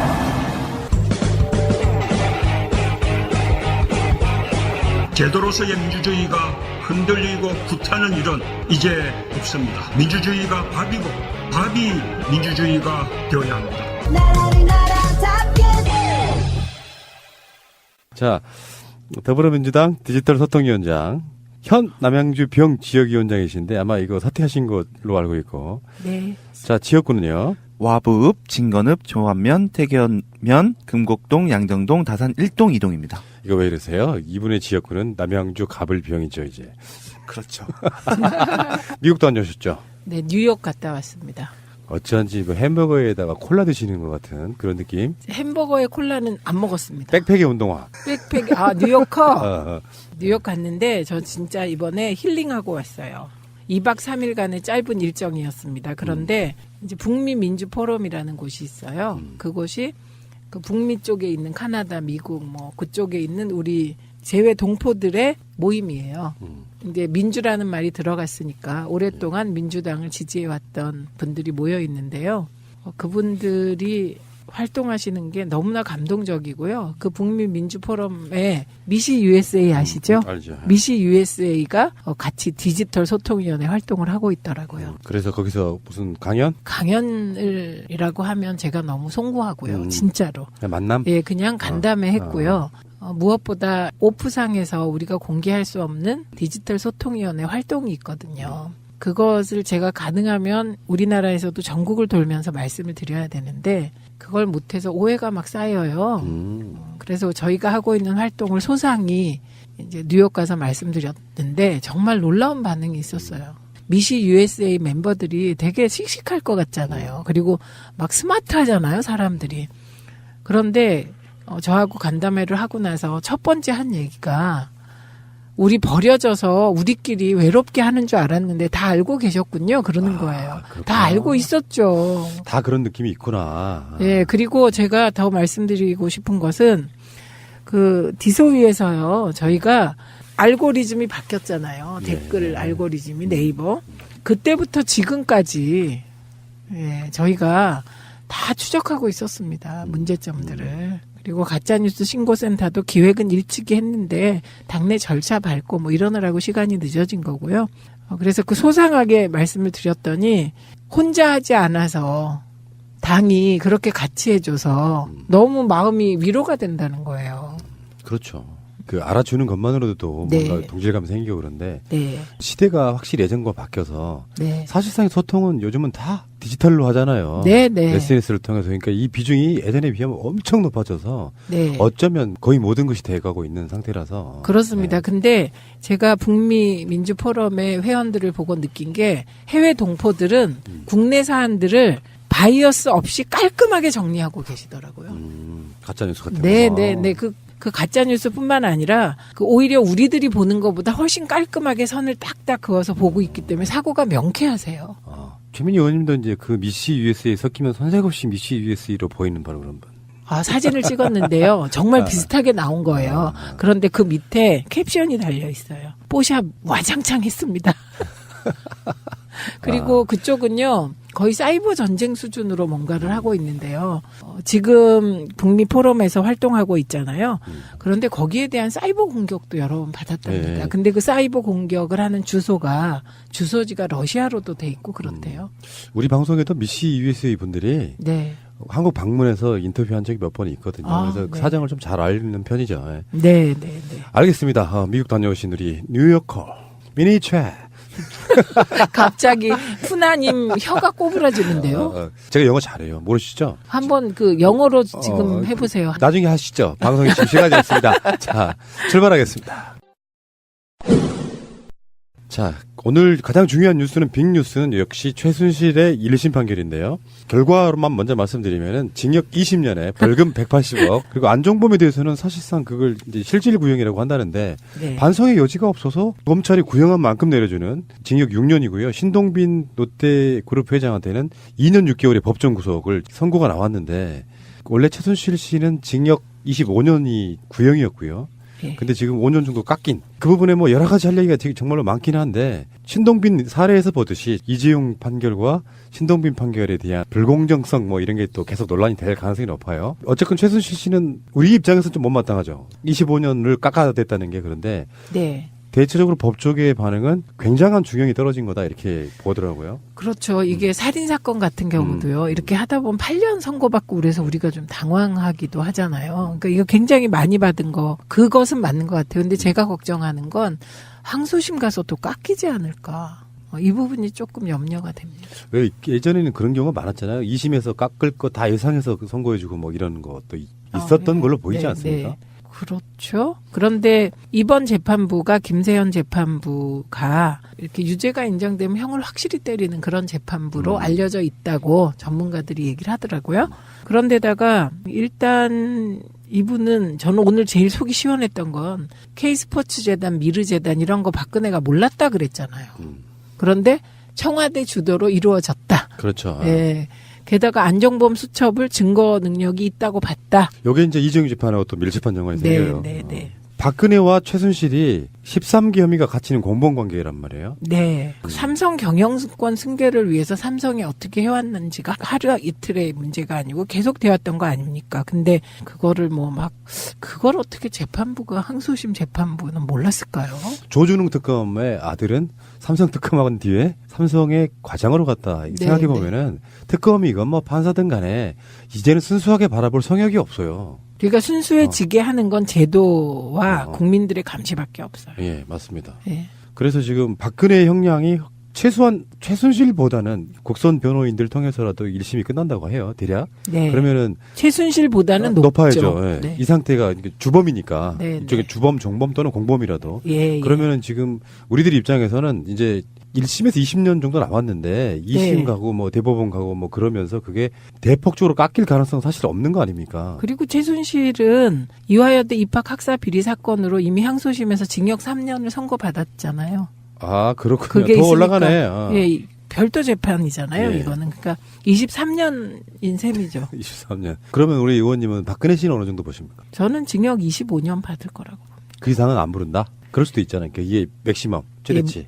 예, 저는 최대치가 25년 정도일 것 같아요. 오늘 이제 제가 전문가들하고 얘기할 때 몇 년을 받을까? 그런데 저는 20년이라고 했고 전문가들은 12년 뭐 이렇게 얘기하더라고요. 그러니까 비전문가가 때론 맞아요. 그 상식적이지 않은 나라다 보니까 전문가들이 하는 말이 다 틀려. 비상식이라는 표현보다는 비전문가들이 대충 찍는 게 맞는 경우가 훨씬 많긴 해요. 그건 맞습니다. 예. 네. 그리고 특히 SK에 관해서도 제3자 뇌물죄가 인정이 됐고, 그 다음에 부정청탁도 인정이 됐고, 이렇게 되면 그 박근혜 대통령은 25년 더 받겠는데요. 주범이니까. 25년 박근혜 현재 나이가 60대 중반. 그리고 25년이면 이게 90세인데 이게 참 일단 뭐 법의 잣대는 그러니까요. 뭐 냉정해야 하고요. 그 이후에 뭐 모르겠습니다. 무기징역을 받을 수도 있겠어요. 그 죄량 불변의 법칙 이런 느낌으로 그만큼 누리셨잖아요. 저는 이걸 사주로 봅니다. 평생 누렸잖아요. 네. 누리고 나서 어떤 죄의식도 없이 그냥 저질러 놓고 나서 그 대가도 받아야 되는 게 맞고 네. 그것을 뭐 일부 박사모 분들처럼 불쌍하게 생각한다거나 훨씬 불쌍한 건 본인들 아니실까. 그게 이제 안타까운 지점이죠. 이렇게 보면 그 미국에서도 마찬가지인데 이렇게 블루칼라의 가난한 분들이 공화당을 지지할 때 안타깝잖아요. 그런데 태극기 드시는 분들 중에 그 탄기국 분들 있잖아요. 그 중에 보면 정말 이렇게 뵙기에도 민망할 정도인 나이 드신 분들이 계세요. 근데 그분들이 막 박근혜 불쌍하다고 우시는 거 보면 참 눈물도 주소가 있어야 되겠다 이런 생각이 든다니까요. 직권남용 권리행사방해, 특정 범죄 가중처벌법 등에 의한 법률 위반, 뇌물 등등해서 18가지 혐의로 기소된 최순실에 대해서 징역 20년 그리고 벌금 180억, 추징금 72억. 사실 이게 제가 최순실 입장이라면 그래서 이걸 돈으로 떼올 수 있다면 최순실은 아마 몇 조 원도 내놓을 가능성이 있습니다. 근데요, 그렇게 돈으로 떼올 필요도 없어요. 왠지 아세요? 만약에 이제 그 추징금이나 벌금을 안 내잖아요. 그러면 황제 노역을 하면 돼요. 그렇지. 하루에 막 2억 원씩 까고. 2억이 아니고 1억이래요. 최대가 1억 얼마래요. 그 말도 안 되는 건데. 아니, 그래갖고 네. 3년 정도까지 할 수 있다는군요. 그러면 하루에 1억이면 어떻게 되나요? 365억을 1년에 까면. 아우, 정말. 그러면 365억 안 내고 그냥 1년형 살겠어요. 제가 드리고 싶은 말씀은 그런 의미가 아니고 갇혀 있는다는 것에 대한 공포랄까 고통이 돈이 있으면 뭐하냐고요. 근데 뭐 20년 사나 23년 더 사나 뭐. 네. 이재용은 삼성의 그 법률 자문 간부들만 해도 뭐 20-30명 이렇게 되지 않습니까? 그런 사람들 다 동원해가지고 네. 재판을 하고 그래서 어떻게든지 단 며칠이라도 빠져나오는 그게 다 갇혀 있다는 거의 고통이거든요. 네. 사실요. 제가 아는 사람 중에 나는 그런 사람밖에 모르네. 정말 가진 게 하나도 없어서 뭐 친한 사이거나 그런 건 아니에요. 제가 아는 사람의 그냥 존재를 올 겨울에 감옥에 갔어요. 일부러 잡혀가지고. 먹고 살 길이 없어서요? 그래요. 그런 사람도 있는데 밖에 산더미 같은 재산이 있는 사람은 생각해 보십시오. 앞으로 이제 1심 선고이긴 하지만 20년쯤 갇혀 있다고 생각해 보면 그 돈이 무슨 의미가 있어. 의미가 없긴 한데 그런 생각이 들어요. 감옥에 갇혀 있으면 엄청 답답하잖아요. 그런데 그런 추록하고 나면 처음에 엄청 막 자유로워요. 그랬다가 한 달 정도 지나면 세상도 또 다른 감옥이구나 이런 생각이 그렇지, 들어요. 그렇지. 근데 그런 분들은 돈이 있기 때문에 부잣집 마나님인데 남편이 자기를 이렇게 안 쳐다봐. 돈은 막 많아. 그러니까 쇼핑 같은 거 막 하면서 이렇게 사는 방식이 나름대로 있는데 감옥에서는 그게 한정적이잖아요. 그렇죠. 우리가 좋아했던 그 슬기로운 감방 생활만 보면 자기들끼리 속꿉장난하는 거지 그게 사람 사는 거이겠어요. 알고 보면은. 그렇죠. 네. 저는요 최순실이 이렇게 생각해야 돼. 어쨌든 자기 친구 박근혜를 탄핵시킨 원동력이 최순실한테